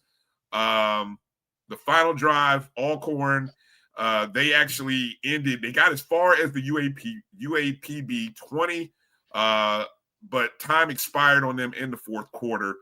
Alcorn just couldn't get right in this contest. I don't think Alcorn had a missed field goal on their opening possession. They also had an interception in the first quarter, and UAPB just wasn't going away. Right. Both This teams, is that sloppy game that you was talking about. yes, okay, yes. Both teams had over 475 yards of total offense. UAPB mostly in the air, as Christian Peters was 20 of 32, 323 yards passing and a touchdown. Then he had 8 carries for 30 yards and the 1 game-winning touchdown rush. Alcorn did it on the ground. Actually, it was more of a balanced attack, but most of it was on the ground, as they had 272 rushing yards in total. Most of those came thanks to running back Jacorian Sewell. He had 23 carries, 225 net yards, and 2 touchdowns. 225 yards. By himself. That's more than some teams' whole running back. That's more than some teams had this season so far, Florida So A&M. far. See, I'm trying not to go there, but you want to be messy. Look, don't wait. I'm glad our time may not let us get into Division II, Drew, because you get nasty. Both teams, though, on the ugly side, though, double-digit penalties. Alcorn was 12 for 106 on the penalties. UAPB 13 for 108. That was the sloppy game that I was talking about, where you had a lot of offense and a lot of penalties. But congratulations to Coach for UAPB, and just UAPB getting a win, man. 1-0. I mean, that's big. And if I'm not mistaken, they're 2 wins in a row. Didn't they win last week too? Yeah, it was a D2, Brian. Come on, Drew. Are we going to do that? We're going to do that. We're going. If I'm going to say that about Grambling, I'm going to say that about UAPB. All right. Well, we'd be talking bad about them if they lost. So I'm going to praise. No, we wouldn't be talking about them at all if they lost. No, you would be talking. We'd be talking about all. If they lost to a Division II, we'd be talking them so bad. We'd be talking about them worse than you know. Yeah, we would be. Yeah. All right. So I'm just saying. I mean, give them. They got to win. I mean, winning is hard, Drew. You know that. Okay. Don't see too many of them. I thought that would get quiet. Winning is hard. Congrats to UAPB for being 2-2 right now and 1-0. That's right. Good job. Okay. The next game up in the SWAC, we got to talk about the champs, Drew. I know a lot of people want to go to everybody else, but man, we got to give praise and credit to the champs, because I said in the morning on Saturday, right, on the SWAG TV Game Time show, I wanted to see the champs look like the champs, right? I wanted to see them look like the champs, and they did. They were trailing 13-7 in the second quarter after Southern's Trey Holly broke off a 73-yard touchdown run. I mean, the anti-Jackson State crowd was excited. Or what I'm gonna call, maybe I can't say that's the same as the Southern crowd, because there's 2 different crowds, right? There's the anti-Jackson State crowd, and then there's the Southern crowd. Pro-Southern. So both were excited at that point in the game, I'm sure, right? But that didn't last long. Man, because Jackson State opened up the can. They opened up the can. They were a 14.5-point underdog or favorite, Jackson State was, and I wasn't worried one bit, because the champs showed up. And after that, they went on a 31-0 run, 4 touchdowns and a field goal over the course of the next 2.5 quarters. They put up some 534 yards of total offense compared to Southern's 300. I mean, think about that. Outgained them 234. Ugh. Nasty work, you know. Jackson State is back. I guess we can go ahead and say that, right? Jacobian Morgan, 2 touchdown passes. He was 21 of 31, 337, 2 touchdowns. He looked like he's back. The running game was tight. They had Ahmad Miller, 101 on 14 carries. Travis Terrell, 51 yards and a score. Denario Davenport, 2 touchdowns. The receivers, they had three receivers with 90+ yards receiving. I'm jealous, Drew. just looking good on all aspects, man. I tell you, boom box beatdown. That should have been the headline. If the front page of the Jackson Clarion Ledger didn't say boom box beatdown, they missed out on a headline opportunity. Boombox BTA. Yes, that's what it was. In front of 27,487 on the Bluff at that. Attendance leader? Home attendance leader, true home game, yeah. I'm talking about for the week. True home for the week. For the week. Well, for the season. For the season, not just a week, the season. No, it wasn't for the weekend because there was a bigger attendance number this weekend. We'll get to that in a minute. But that was a neutral site. That was neutral site. Edwin said, "Ooh, out, Steve, boy, you got jokes. You got that hurt." But he ain't lying. Well, they say you can fit 8 times the crowd at the Circle City Classic into this. That's beautiful. Edwin said, let's think about it like this: you could double the Jackson State Southern crowd and put it in Lucas Oil. You could. Edwin, I want you to honestly give me 2 or 3 takeaways. What are you going to tell me that I can't glean from the numbers? Are you going to tell me that Southern fought hard, that their offense? I mean, what was it, Edwin? What is your big, huge takeaway from this game? I mean, come on now. I'm just curious. Watch the game. It's bad enough. I gotta, I've seen Southern against Alabama State, and I've seen Southern against Jackson State. And it wasn't pretty either time. Hey, it's bad enough you got to watch FAMU right now, Edwin. Don't make them watch something and else. I watched them. Hold on. Think about this. Think about who Southern has had to play this year, Drew. They've had to play North Carolina Central, got bludgeoned. Had to play Alabama State, got bludgeoned. Had to play Jackson State, got bludgeoned. Again, I don't know who's got it worse right now. Southern's schedule has definitely been harder than Florida A&M's. So, but I'm telling you, both. I don't know so who's Bryan, had it worse. When those two teams face each other later on this year, whose get right game will it be? You don't have to answer that right now. Let's move on. I'm not going to answer. Thank you. Don't get me in trouble. Don't make me answer that question. I just put it out there for comment. Y'all can answer that in the chat room though. Whose get right game will it be when FAMU and Southern play? That's a great question. Great question. I mentioned a little earlier that we almost had 3 unexpected games or teams to go 1-0 to start the season. So it wasn't Grambling, it wasn't FAMU, so that must mean you're talking about Valley. Valley? We talking about Valley? Valley? Yeah, we talking about Valley. Because, boy, you had them, Valley. You had them, but you let them off the hook. So I don't know if you call this Valley letting them off the hook, or how about we take the positive side of this for once in a lifetime, Drew? How about Texas Southern, who gave up a win in the final play against Prairie View at the beginning of the season, but actually finding a way to get a win in the closing minutes of the 4th quarter, trailing to Mississippi Valley State on the road, scoring a game-winning drive with 1:18, right? Valley had the lead at the end of the 1st quarter, 10-0, had a halftime lead. They were up 20-7 in the 3rd quarter.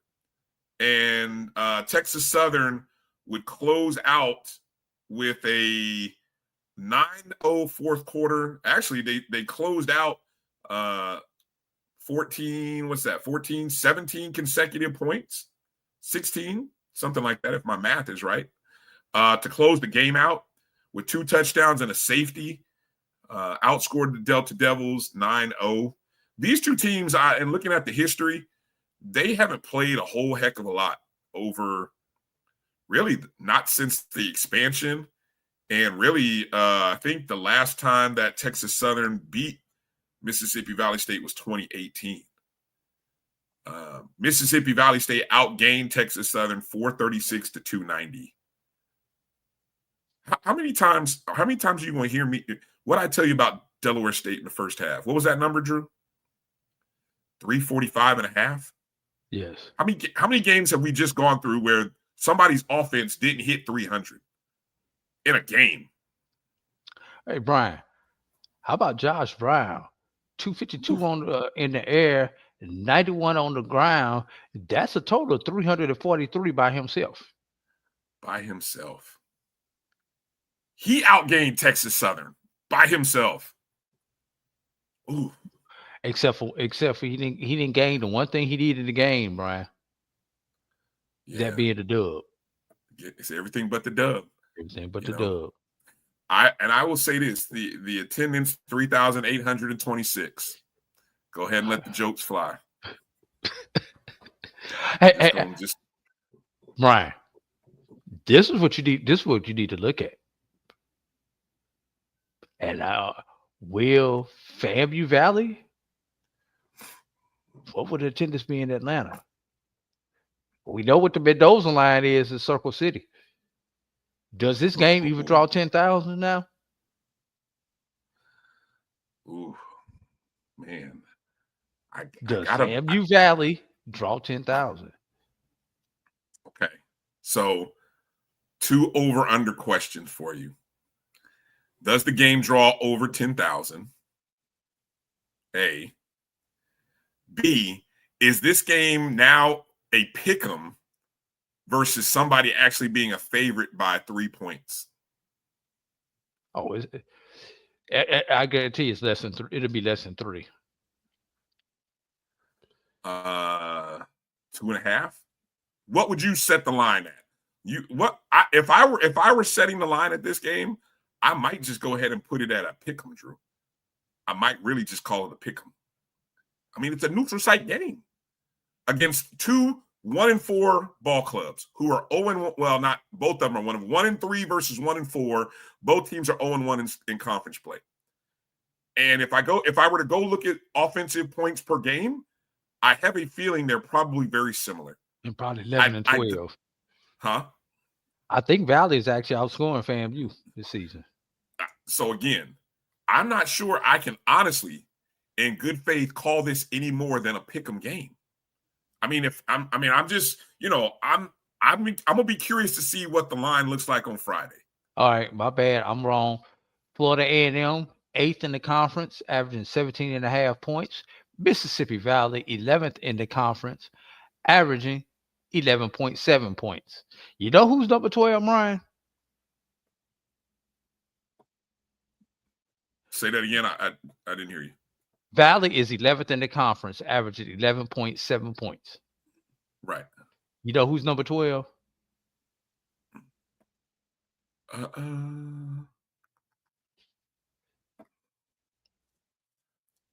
Is it Texas Southern? Yes. Okay. Wow. Ooh. Yikes. The team they just beat. They just beat them. So that means 23 was probably their season high. That was probably Texas Southern's season high right there. The average is 10.3 per game. Who is? Texas Southern. They're allowed. Wait a minute. Say that again.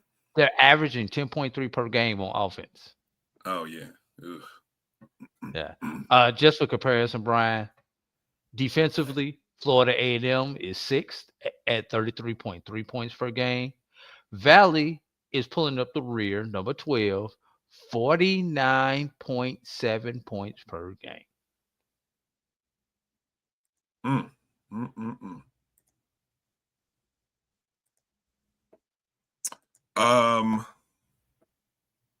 Let me see. We can not too much to say about the rest of these games, Brian. PV did what we expected PV to do in the State Fair, in the 100th State Fair Classic. And we'll save your analysis for Florida A&M and Alabama State. It is now officially a rivalry, Brian, with Alabama State getting the win. But we'll say that for tomorrow night's O&G Strike Zone recap. All right. I will say it's the 7th win in the last 8 meetings for Prairie. I call that a Mike Washington data point. And if anybody knows, they know. If you were watching the pregame show,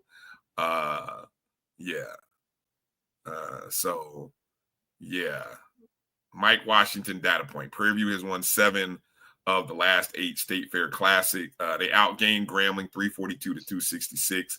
Never trailed in the ball game.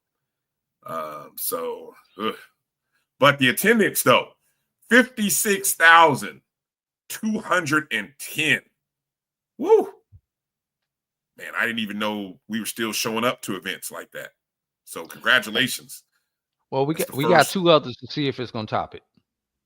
Yeah, that's the first, and the State Fair has historically done that. I mean, this is the first over 50. This is the first over 50. So Magic City, you're on the clock.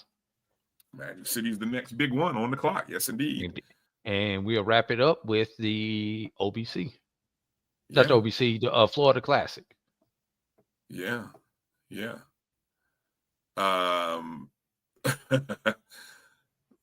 Steve said Bullard sealed the rivalry. Come on, don't give him that kind of credit, Steve.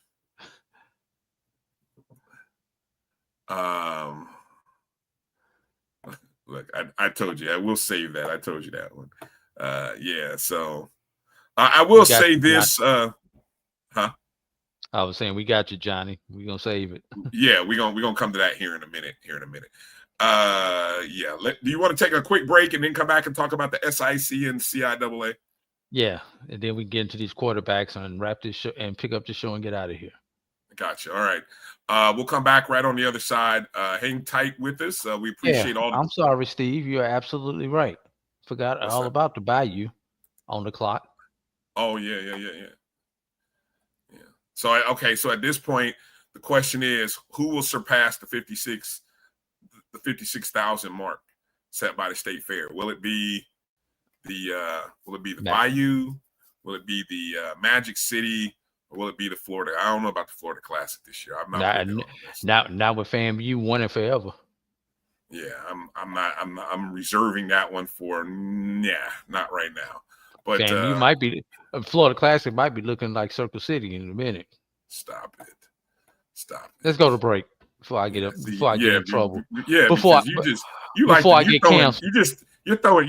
Yeah, but you just keep throwing like one-liners right now. You know they're gonna come for you, boy.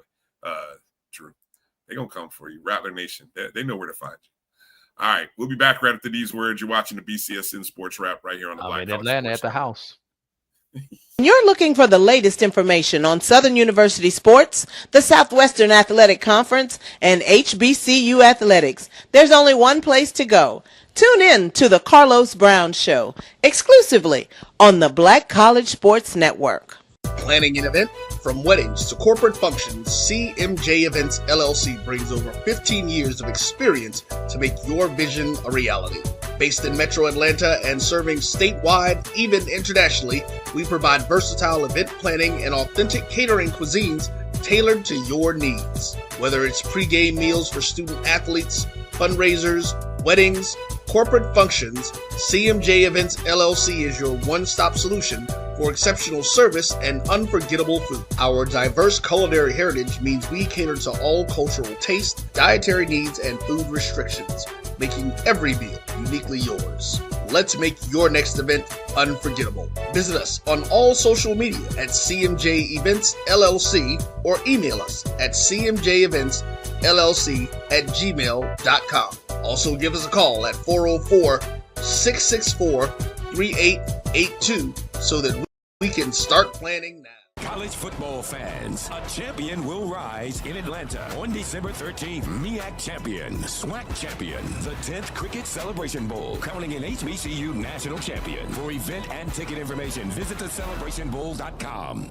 Since 2002, Empowerment Resources, Inc., a nonprofit organization, has empowered more than 1,500 youth and adults in Duval and surrounding counties through its programs Journey into Womanhood, Girls Mentoring, Life Skills for Teens, and Parenting Education Coaching. To get involved with programs, volunteer, or donate, visit www.empowermentresourcesinc.org. Follow us on social media, facebook.com/empowerment.resources and instagram.com/empowermentJAX. For over 30 years, HBCU Image has been more than just an apparel store. We've been a movement, a statement, a legacy. We celebrate the pride, the purpose, and the culture that make historically black colleges and universities legendary. HBCU Image, a Kenny T's company. ESPN Events presents Red Lobster Band of the Year. Returning to Atlanta on December 12th, 4 bands will qualify for the big stage, where 2 national champions will be crowned. Follow us for rankings updates throughout the season, and join us on December 12th. For event and ticket information, visit bandoftheyear.com.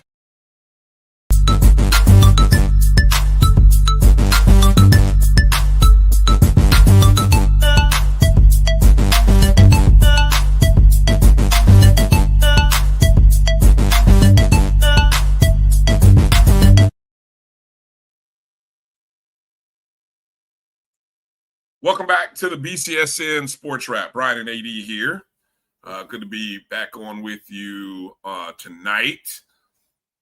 All right, let's. We don't want to forget about the CIAA and the SIAC. So let's kind of run down. Let's run through the SIAC, the conference where Drew makes his where his bread is buttered, so to speak. And you know, just 1 week ago, after Allen's dominating performance over who was it, Clark? You know, I think all eyes were focused on the game at Albany, Georgia. Albany State hosted Allen University. I think for good reason, right? It's fair to say that that's a game that kind of had our eyes and our ears perked up to kind of see, okay, how real is Allen University? How real is Albany State? Final score, Albany State 57, Allen 14. Home opener for Albany State, Drew. What if any can we take away from this beating that Albany State put on Allen here? A, Albany State looks to be as good as we thought they were. B, Allen is not ready for the big time yet.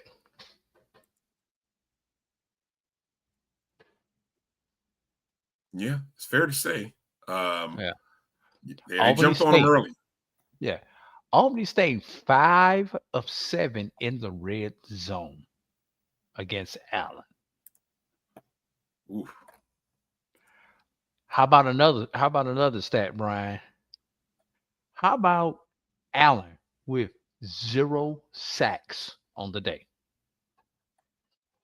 Man, it's hard to get that dude down.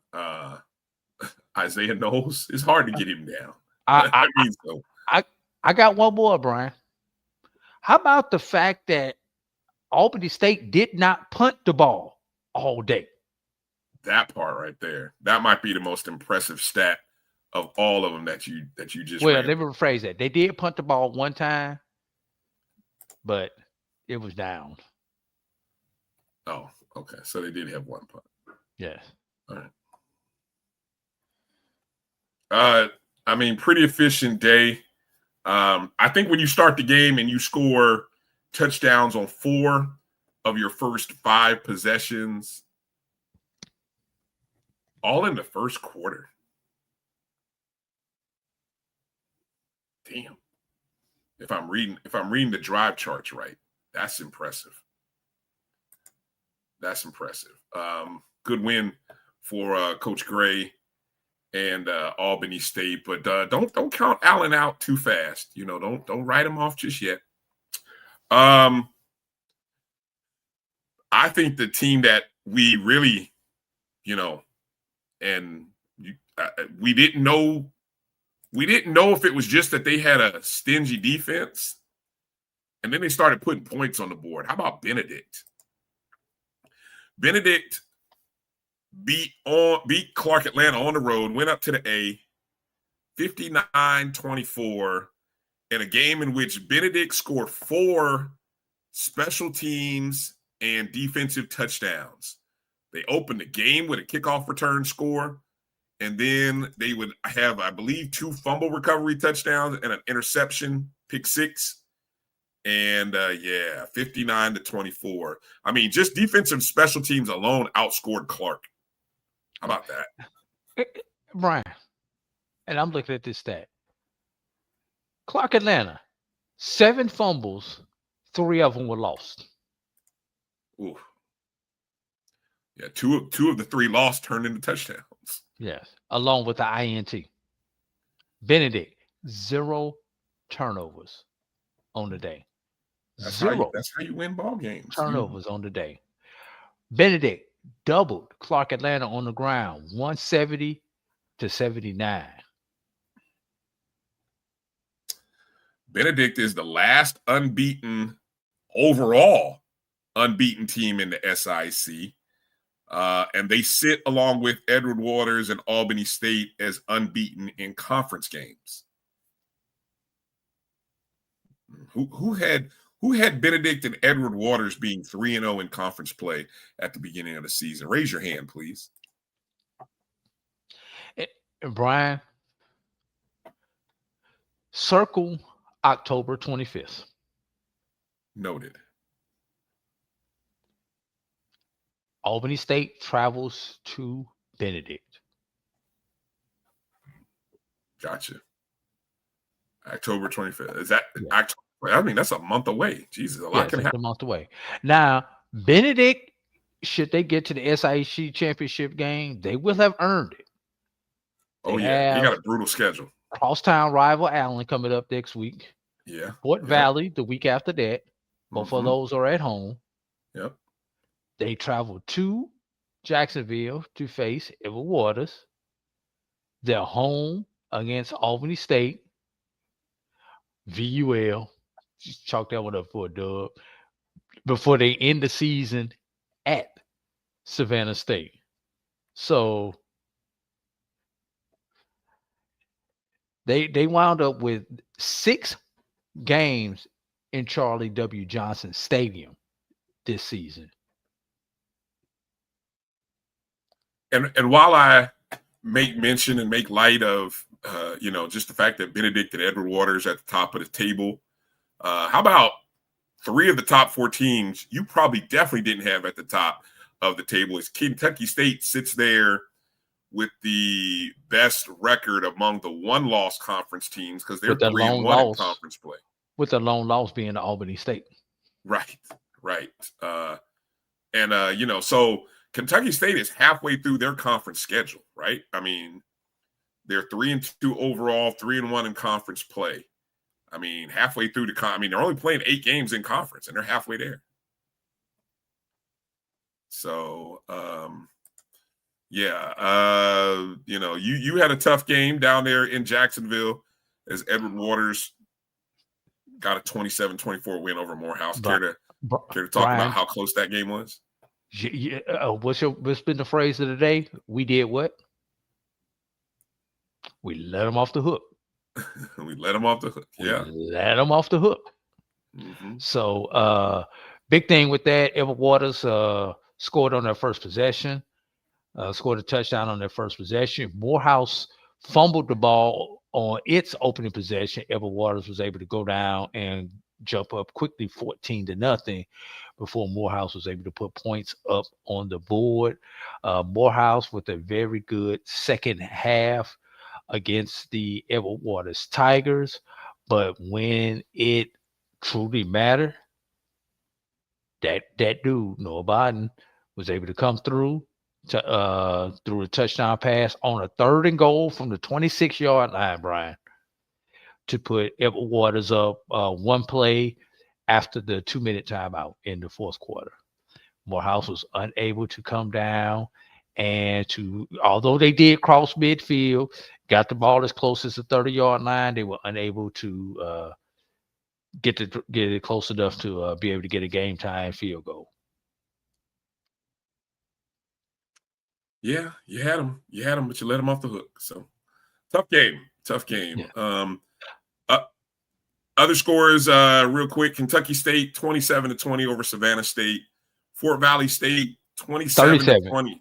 You said 27. I thought I said 37. I'm sorry, 37-20. Thank you. Yes. Fort Valley 27, Tuskegee 20. That's a tough one. Already mentioned the fact that Miles lost 17-14 to Morgan. Central State 42, Lane 13. And that was in Rochester, New York. Rochester, interesting location for that. What was that, a classic? Yes. Okay. What was the Don't attendance ask for for the that? name Any of idea? it. Let's hit Is the it on box score and see. 6234. 6,234. Yes. Twice as many as the Circle City Classic. Jesus. Yes. Wow. On a beautiful 74-degree day. Man. My heart hurts. All right. Next weekend in the SIC, the big matchup, I think, traditionally, it's been you tell me how this is worded. Alphabetical. Okay, so it's the Morehouse Tuskegee Classic. Yes. Which is one of the longest running rivalries, matchups, classics. Incorrect. I'm sorry? The longest. Not one of. It is the longest. Thank you for the clarification. Thank you. It's neutral site. Neutral site game, Montgomery, Alabama, 7 p.m. Eastern, 6 Central. Two teams looking for wins. That's all I'm gonna say. Two teams looking for wins. What's historically that crowd been like? 30,000, 20, 30? It's because it's in its fourth location in like the last 6 years. First time in Montgomery. It's a TBD on this one, to be determined. The one drawback to this one, it is also Alabama State's homecoming in Montgomery.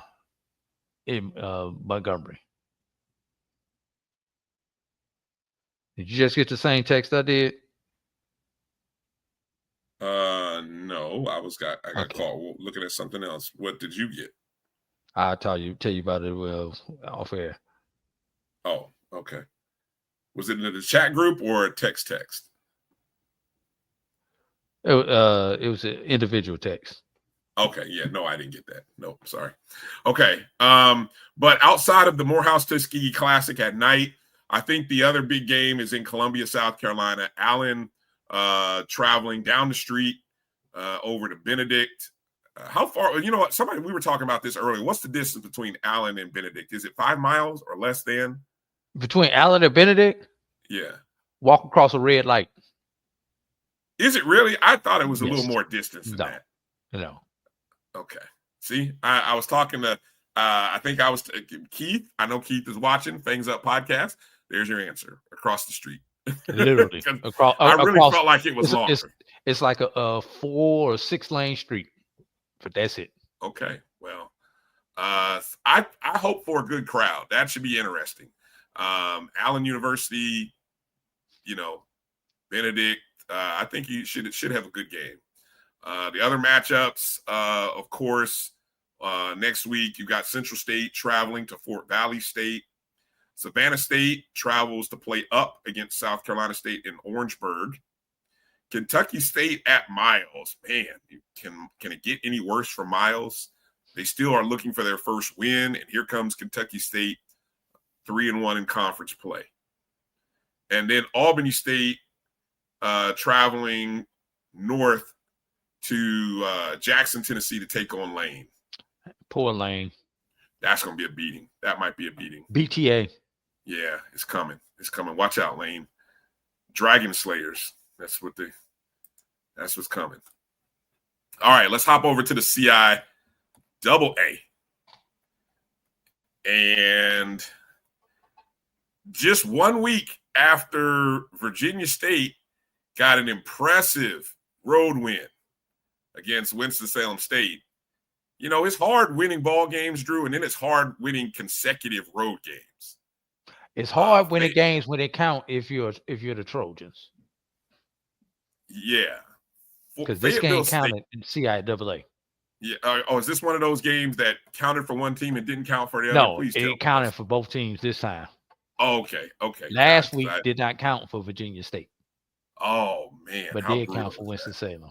How brutal is that? Well, they took one on the chin as they traveled to Fayetteville State, lost 34-14.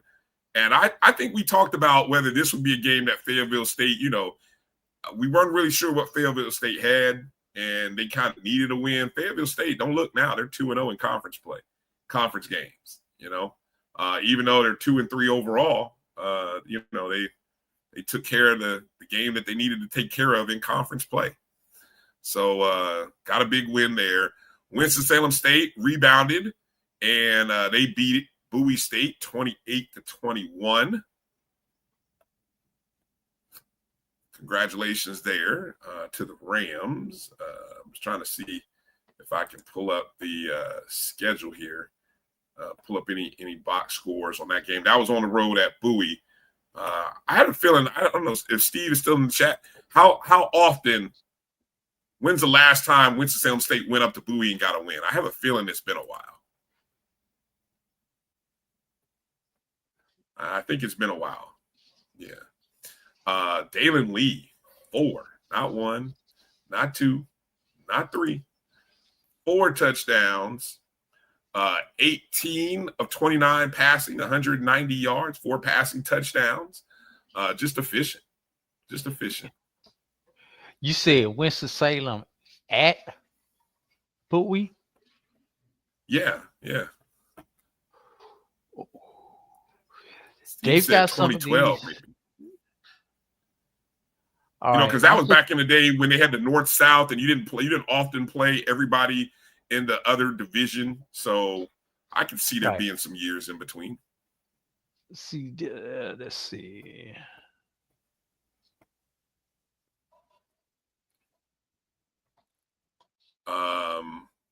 And when I go and look at the Rams are still in the hunt, you know. So did this one not count because the standings on the CIAA site still have Winston-Salem State at 0-1? So maybe is this one that didn't count? Is this one of those games that did not count for Winston-Salem State? 2018, Brian. Okay, yeah. Oh, you and Steve at the same time. Okay, the standings are all jacked up. CIAA, come on now. They've got Livingstone with 3 conference wins, even though they only got 2. All right, so Winston-Salem State 1-1 in conference play. Okay, good stuff. 2012, yes, 2012, not 2018, 2012. What about the Amir Hall touchdown pass in 2018? They won. Bowie won on that one. Oh, you're talking about the last win by Winston-Salem State. Winston State in 2012, 35-3. In Bowie, Maryland. Okay. I knew it felt like it'd been a long time. Livingstone with a 31-7 lead over Lincoln, PA. Don't look now, but the Blue Bears are sitting atop the conference standings, or at least tied for the lead in first place. I tell you, the last 2 seasons, the resurgence of Livingstone. What a story. I did something that I have never done before this week, Brian. I put Livingstone in my top 10. Really? Yes. How many teams from the CIAA did you put in the top 10? I'm sure. Johnson C, definitely. Union, definitely. Winston-Salem, yes. I think I had 5 in the top 10. 5 of my top 10. Virginia State and Livingstone. Okay. And curious, who's number one? Number one still. Well, who is your number one? Hold on. Save it. No. I'll tell you who I had number one last week. I'm not going to tell you who I voted for. Oh, has it changed? It maybe not. Okay, tell me who was last week. I had Albany State number one last week in my personal. Okay. And this is the one you're submitting, correct? This one I submitted last week. Okay. I've already submitted this week's, but we have to wait for the results to see where I'm at. Okay. I got you. A pair of BTAs took place there between Virginia Union and Shaw, 59-7. That was in Raleigh. Brutal. And then Johnson C. Smith with a 69-13 beating of Bluefield State in Charlotte. Let me see. Total yards. Virginia Union ran for 474, according to Steve. Just for reference, Brian, and I know you tired of me beating up on the Rattlers. Rattlers just north of 500 on the season. A total of 611 total yards by Virginia Union. Total yards. Curtis Allen with a 200-plus yard day, 216 and 2 touchdowns. Somebody do the stat. Here's a great stat for CIAA folk.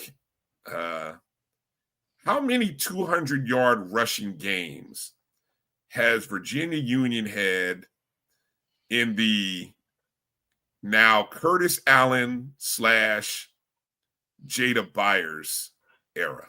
Probably a dozen or so. I'm talking 200 by one player, 200-yard game. There's a great stat. And so we're talking over the last now 4 seasons. Probably I bet you it is probably more than any team in HBCU football. I mean, it's a great stat to go look up if somebody.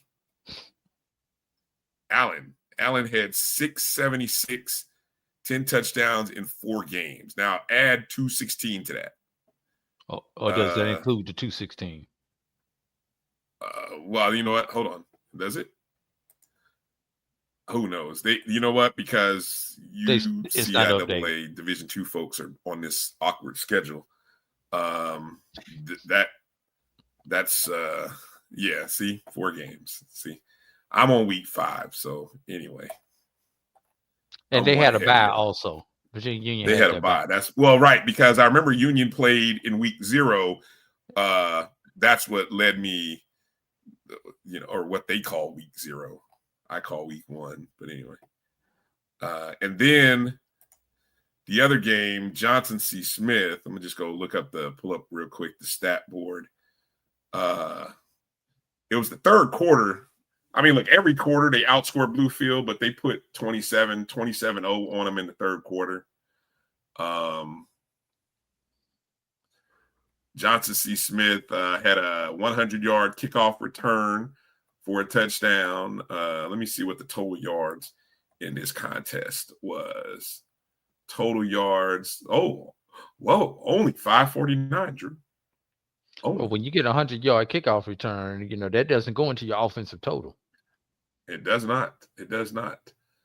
Kelvin Durham, 18 of 22, 297 yards, 4 touchdowns, and an interception. It'd be interesting to see who comes up with Offensive Player of the Year. Or Offensive Player of the Week. I'm sorry, not year. It's a lot of stat pad games. You got Curtis Allen doing what he did. You got Dalen from Winston-Salem, Kelvin Durham. Be interesting to see what you voters are. Who are the voters again for the Players of the Week? Is it you and your fellow SIDs, Drew? Every conference does it different.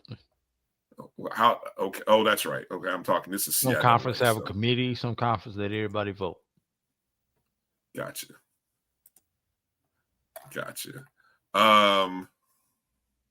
Oh, there you go. What's that? Oh my God. There's no Offensive Player of the Week. It's my position. Jesus. All right. Well, everybody gets an award then. So everybody gets an award. That's got to be terribly difficult. That means you got to vote for 7 different people.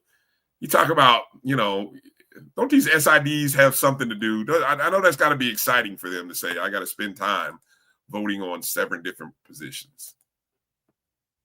Not part of the job, right, Drew? Part of the job. Okay. Part of the job requirements. I won't poo-poo it. No, Brian. Mm-hmm. You have to nominate for 7 different positions. That's What? tougher than voting. Okay. So the standings right now: Livingstone 2-0 in conference play, Fayetteville State 2-0 in conference play, Virginia Union 1-0 in conference play. And then you got some 1-1 teams: Johnson C. Smith 1-1, Shaw 1-1, Winston-Salem State 1-1. I don't even know if it's accurate. Check back on the CIAA website tomorrow. Maybe it'll be all updated properly. Right now, it's a little bit off. But check out these games next week, Brian. I know this is not off. What do we got? Shaw at Bluefield, Fayetteville at Bowie. That one's going to be interesting. How about Livingstone at Elizabeth City? But here are your 2 sexy matchups, Brian. Virginia Union at Winston-Salem. Ooh. And Johnson C. at Virginia State. Oh, wow. And the start times are brutal. 1 o'clock and 2 o'clock in the afternoon. Oh, that's a multiple device day if you're a CIAA fan. See, if the CIAA were really paying attention or cared about scheduling, one of these games would start at 3 and the other game would start at 6. Let the other games start at 1. Let those other 3 games start at 1. But your marquee games, let them start at 3:30 or 4 o'clock. And then the other one, 6 o'clock, 7. I don't know. Maybe Virginia State doesn't have lights, but I thought they had lights. Maybe Winston-Salem State, they rent. They got a NASCAR track. I'm pretty sure. Right. They rent that field though, so maybe they can't be there past a certain time. I don't know, but I'm just saying. There's got to be some room, even with your TV partnerships. Or hey, you got the CIAA Sports Network. They are independent. Exactly. You got your own network, but your 2 key games should not be scheduled at the same time as Shaw and Bluefield State. Let them 2 teams play, and if you watch, you watch, and if you don't, you catch the score on the interwebs. And Livingstone will try not to lay an egg on the road to Elizabeth City State. Fayetteville State at Bowie should be interesting. See, that's your feature game at 1 o'clock. That's your 1 o'clock feature game, Fayetteville State at Bowie. Then you start in with the 3:30, 4 o'clock game, Virginia Union at Winston-Salem State. And then you come to the night game, Johnson C. at Virginia Union. See? Come on. Commissioner McWilliams, I'm here to help. And then get somebody, Commissioner McWilliams, can we get somebody to update the CIAA's Twitter? Or did the CIAA, forget Twitter and move to Blue Sky? Just let us know. I'm worried about what happened to the CIAA's Twitter presence. Hey, Brian. It was probably on somebody's email who no longer works there. Let's move on and talk about these quarterbacks, Brian.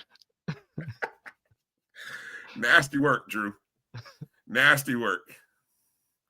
All right. Top 5 FCS QB1s, courtesy of our guy, Johnny Thornton,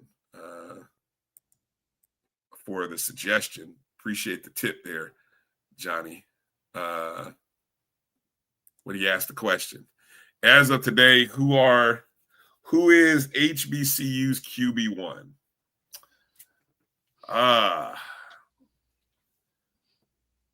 Now, knowing Johnny, he's probably I don't know, Drew. So there's 2 ways we could go with this. Do we want to talk overall, all HBCUs? Or should this be broken up by division? Let's go. Let's stay with the big boys. So we're talking big boys, huh? Yes. All right. So we're talking FCS here. Are we talking statistics, Ryan, Or are we talking eye test? Well, at some point, don't you have to consider statistics? Oh, you have to consider statistics, but I mean, put it like this: when you have statistics, you have to look at statistics and then extrapolate meaningful performances, right? I think. Yeah. So I think in the MEAC, and the reason go ahead. I was gonna say the reason I say that, because if you're just talking about average yards per game, Brian, Cornelius Brown at Alabama A&M is averaging more passing yards per game. But if you just talk about quarterback efficiency in the SWAC, Andrew Body, hands down, Brian. Yeah, I don't think anybody would. Okay, so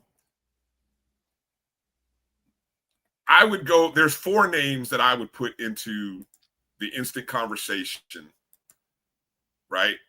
And 2 from the MEAC and 2 from the SWAC. I'm listening. And I think in the MEAC, the 2 names are Harris Walker. Walker Harris. Walker Harris, excuse me, as I'm looking at the website. And I'm getting old because I feel like I got to zoom in like to 300% just to be able to read this damn stuff. But Walker Harris, and then Caden Bennett of Delaware State. I'm, I don't think anybody else really is significantly worthy of. No, I can't even throw. I can't. If I had to throw an honorable mention, I'd say Tariq Starks, but of Howard, but he's not right now performing at a level that I think equals what we've seen from Walker Harris and Caden Bennett. And Caden Bennett, because of the dual threat that he proposed. Correct. Yes.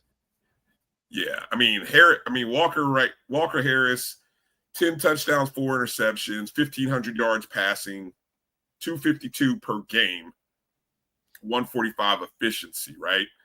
And the key part about Bennett, and while Bennett's passing, he's passing 158.5 per game. If I go and look at Bennett's rushing, he's averaging 70.5 per game on the ground, which is 4th best in the conference, right? So if I took the 70 on the ground, add it to the 158, I mean, what are we talking? Close to 225, right? So, yeah. 4 interceptions. Yes, Harris has 4 interceptions. That's what the stats say. I don't know. Edwin's got a question mark. Look, if you doubt it, I'm just going off the stats. I'm just going off what I'm seeing on the MEAC site. And then over in the SWAC, the 2 names that stand out, one, Andrew Body, because I think we've all seen and know the performance by Body. 12 touchdowns, no interceptions passing, 216 passing per game, a 205.3 efficiency numbers. Now, somebody go look up what the NCAA record or stats are right now on passing efficiency. I'm curious where Body is nationally in passing efficiency, right? I'm just kind of curious. And then when you go over to rushing, let's see, average per game, Body is 10th best in the SWAC. I want to just kind of look. Yeah, best quarterback rushing numbers in the SWAC, averaging 58.8, right?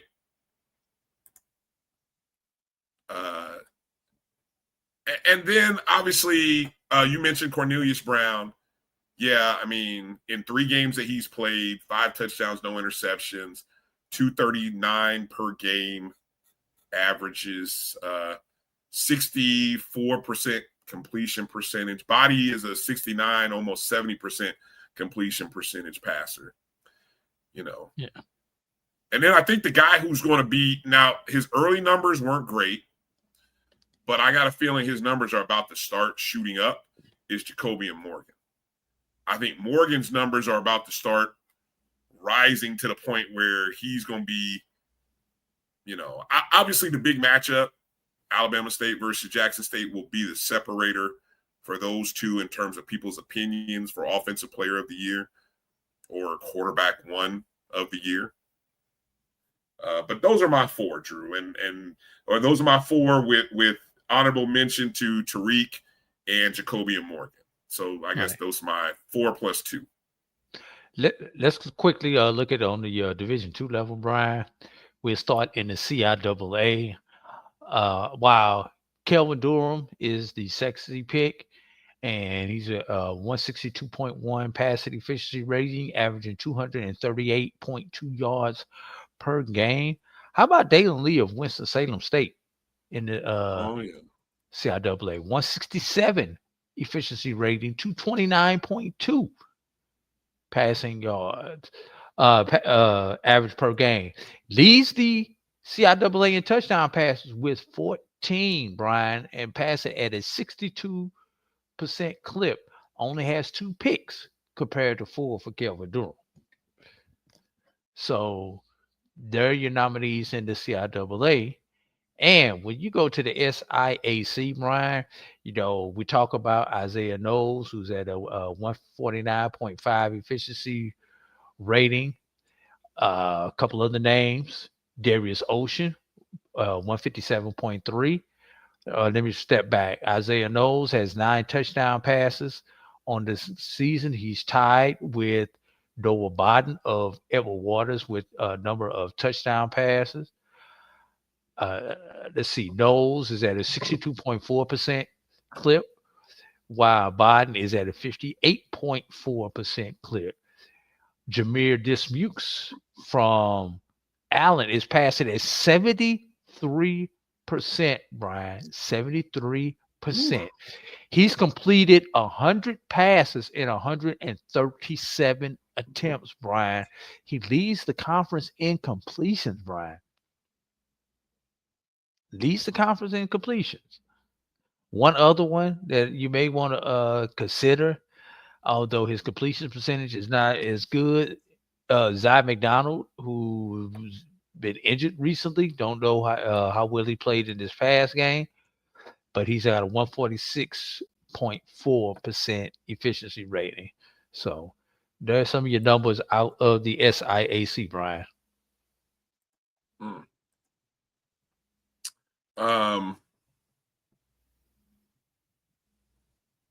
Good stuff.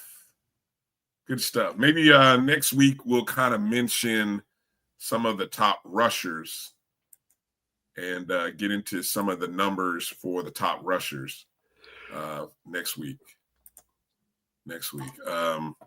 Johnny asked an interesting question. Why does it matter to SWAC what the Circle City Classic attendance is? I don't know what Johnny might be referring to. I think when I made that comparison of doubling the Southern crowd and putting it in Indianapolis. Oh, okay. He was just commenting. Okay. Yeah. And see, I guess right. I guess Walker Harris would be his quarterback one. See, how did I know? Look, there's no shade. Johnny asked the question, even though he knew the answer for himself. Yeah. So, all right, Drew, let's go to the, if I can, I'm going to go over to the Pick 5 contest. Take a look at some of the instant results, the BCSN SportsWrap Pick 5 contest. How about Dave? Still sitting through 5 weeks unbeaten.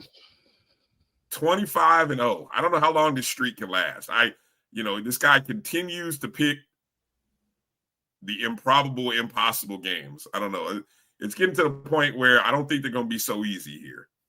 I heard from many people that they were tougher this past week. We're getting into conference play. It's going to be tougher now. I would hope so. I would hope so. I mean, Jesus, man, he's starting to run away with this. But quite a few people went 5-0. SB THAP, SB that Flicks, Kelly Flicks went 5-0. Timona, she loves the podcast, went unbeaten. I'm assuming she either stayed away from the FAMU Bama State game or she picked. Knowing her, she probably picked Bama State. I knowing her. So they all went unbeaten. As you can see, if you scroll down, I went 3-2. As mentioned, thank you again to Howard. Thank you, South Carolina State. First off, you sweet devils, dogs, you. But there you go. All right. So for this week, we get into a new week number 6. And these are the matchups that people have opportunities to pick. Delaware State at Monmouth, Morgan State at Georgetown. It's a local matchup. Bethune-Cookman traveling to Alabama State. Tennessee State in an OVC conference matchup against Eastern Illinois. North Carolina A&T went up to Maine, lost 37-30. Now they're taking on William & Mary. Battle of the Bay. Yeah, Battle of the Bay. Norfolk State at Hampton. Oof. That's the dog game. Yeah, that's a good one. Prairie View at Alcorn. And Jackson State at Alabama A&M. Also, FAMU at Valley. UAPB at Texas Southern. Neutral site game, correct. Neutral site game. That was originally Valley's home game, so now it's a neutral site. UAPB at Texas Southern. 2 teams who got to win. UAPB 1-0 in conference play. Oof. Any suggestions for me on this one, Drew? I'm just going to give you the stay away from. Yeah, I like that. Start there. Stay away from FAMU Valley. Okay. Let me look at it.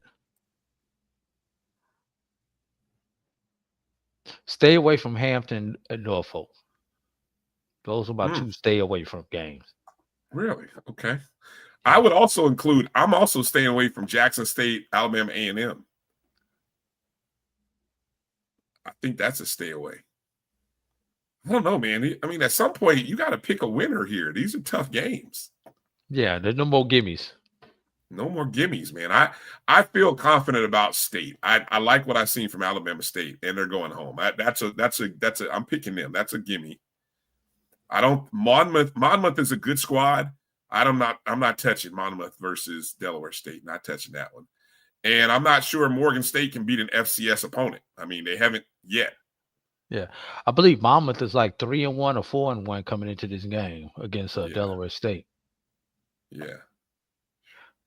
I gotta pick Prairie View. Alcorn can't seem to get wins right now. I gotta pick the team that knows how to win right now. I'm actually picking Prairie View.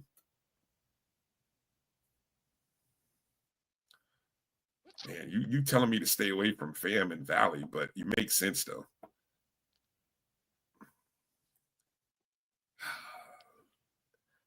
Arkansas, Pine Bluff, and Texas Southern is so. Woo, this is hard, Drew. I don't know. I don't know what I'm gonna do here. Texas Southern at home. Yes.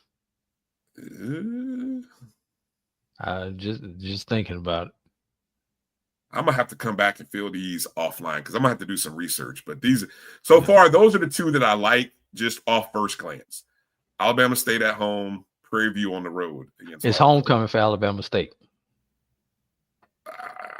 I don't think that really matters, but I think they're just playing well right now. I mean, they're going to be. I do think Bethune-Cookman has a better flowing offense right now than FAMU, so that should probably yield a more exciting game to watch if Bethune continues to play offense the way they played the last 2 weeks. The A&T, William and Mary, if I was just on GP, I would pick William and Mary. I just don't think, look, I mean, just on GP, I would have to pick William and Mary.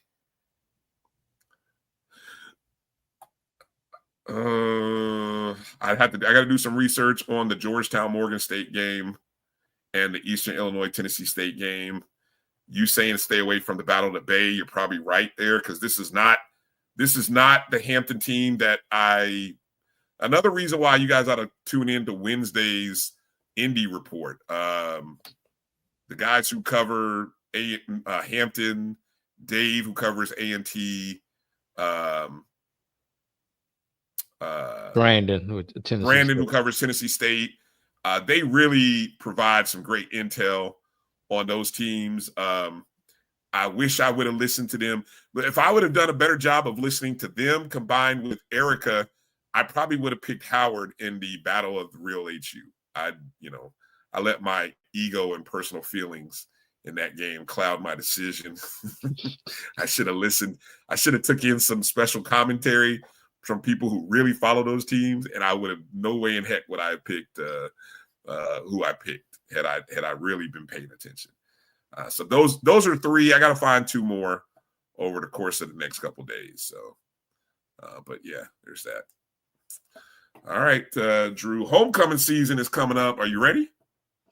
Yeah, I got to see how many dates I'm going on over the next month from the house.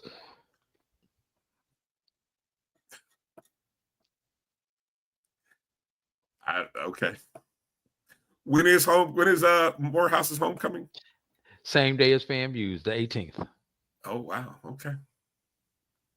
All right. Good stuff. Good stuff. All right. Anything we left off that you wanted to make a quick mention of before we close up the show? West Virginia State 3-1 on the season. We've won 3 consecutive games. The forgotten HBCU. West Virginia State. Okay, we're gonna have to start. Are we getting to that point of the season where their record is gonna say, "Hey, we need to start counting them into some of these polls and rankings"? We'll see what the computers say. Okay. Any updates on what Langston? I know Langston and Texas Southern they played this is either last weekend or this upcoming weekend. Because I think both were coming off of a bye, and neither one's having a great season thus far. In the you mean Florida Memorial? No. Langston and Texas College. Oh, Texas College. You said Texas Southern. Yeah. Oh, I'm sorry. None of our NAIAs are doing good this year. Okay, Florida Memorial as well, right? Yes. All right. Well, didn't Lincoln of Missouri has returned to Lincoln of Missouri. They have lost 2 consecutive. I'm sorry to hear that. Oh, next week we're gonna have to cover it. Barbara Scotia is playing football now, Brian. We're going to have to check in on them next week. Wait a minute. Say what? Barbara Scotia. They're playing football? Yes. Okay. Interesting. All right. Well, something to look forward to. Yeah. All right, Drew. Well, I'm up in the Atlanta area this upcoming weekend. FAMU taking on Mississippi Valley State in the Georgia Football Classic. We'll look to see if the attendance is more than 10,000. Well, I wish I would be able to join you over there, and I probably won't catch you while you're in town because I will be in Montgomery, Alabama, as Morehouse takes on Tuskegee in the Morehouse-Tuskegee Classic. All right, good stuff. Well, that's where we will be. So we'll look for you in Montgomery and Atlanta appropriately. In the meantime, in between time, please make sure that you tune in to all of the shows that are part of the Black College Sports Network over the course of the week. Make sure that you hit the thumbs up and like buttons. Make sure you're joined and subscribed to our Facebook, Instagram, Twitter pages, so that way you can stay abreast. And, of course, follow the BCSN Pod Zone on your favorite podcast platforms. Download, subscribe, rate, and review. Subscribe. Amazon Music, iHeartRadio, Apple Podcasts, and of course on Spotify. Oh, VUL has 2 wins. What? we're gonna have to do some. We're gonna have to do some checking on that. Are they a potential threat to some people who are inviting them to their homecomings this upcoming month? We shall see. Man, all right. Homecoming season is about to start, folks. Hey, let's all be safe in the month of October, and let's look out for our HBCUs, and let's continue to show a little more kindness to one another in all the things that we say and do. Sometimes these jokes, they just sit differently these days. So be careful what and who. Yeah, be careful what you joke about and who you joke to. All right. What do you say, Drew? Hold the petty. Control it. I didn't say hold it. I just said control it. Can you control petty? We gonna see. We're gonna obviously, try. Joe can't. Obviously, Joe can't. See, come on now. All right. Hey, That's gonna do it. Don't forget about the guys over HBCU Nightly as we close out. Exactly. Should be a good show. Thank you guys for watching us. Hit the thumbs up and the like button out the door. For A.D. Drew, I'm Brian Fulford. Thanks for watching the BCSN Sports Wrap on the Black College Sports Network. We'll see you next Sunday night. Peace out, everybody. Travel light, everybody. Well, holla.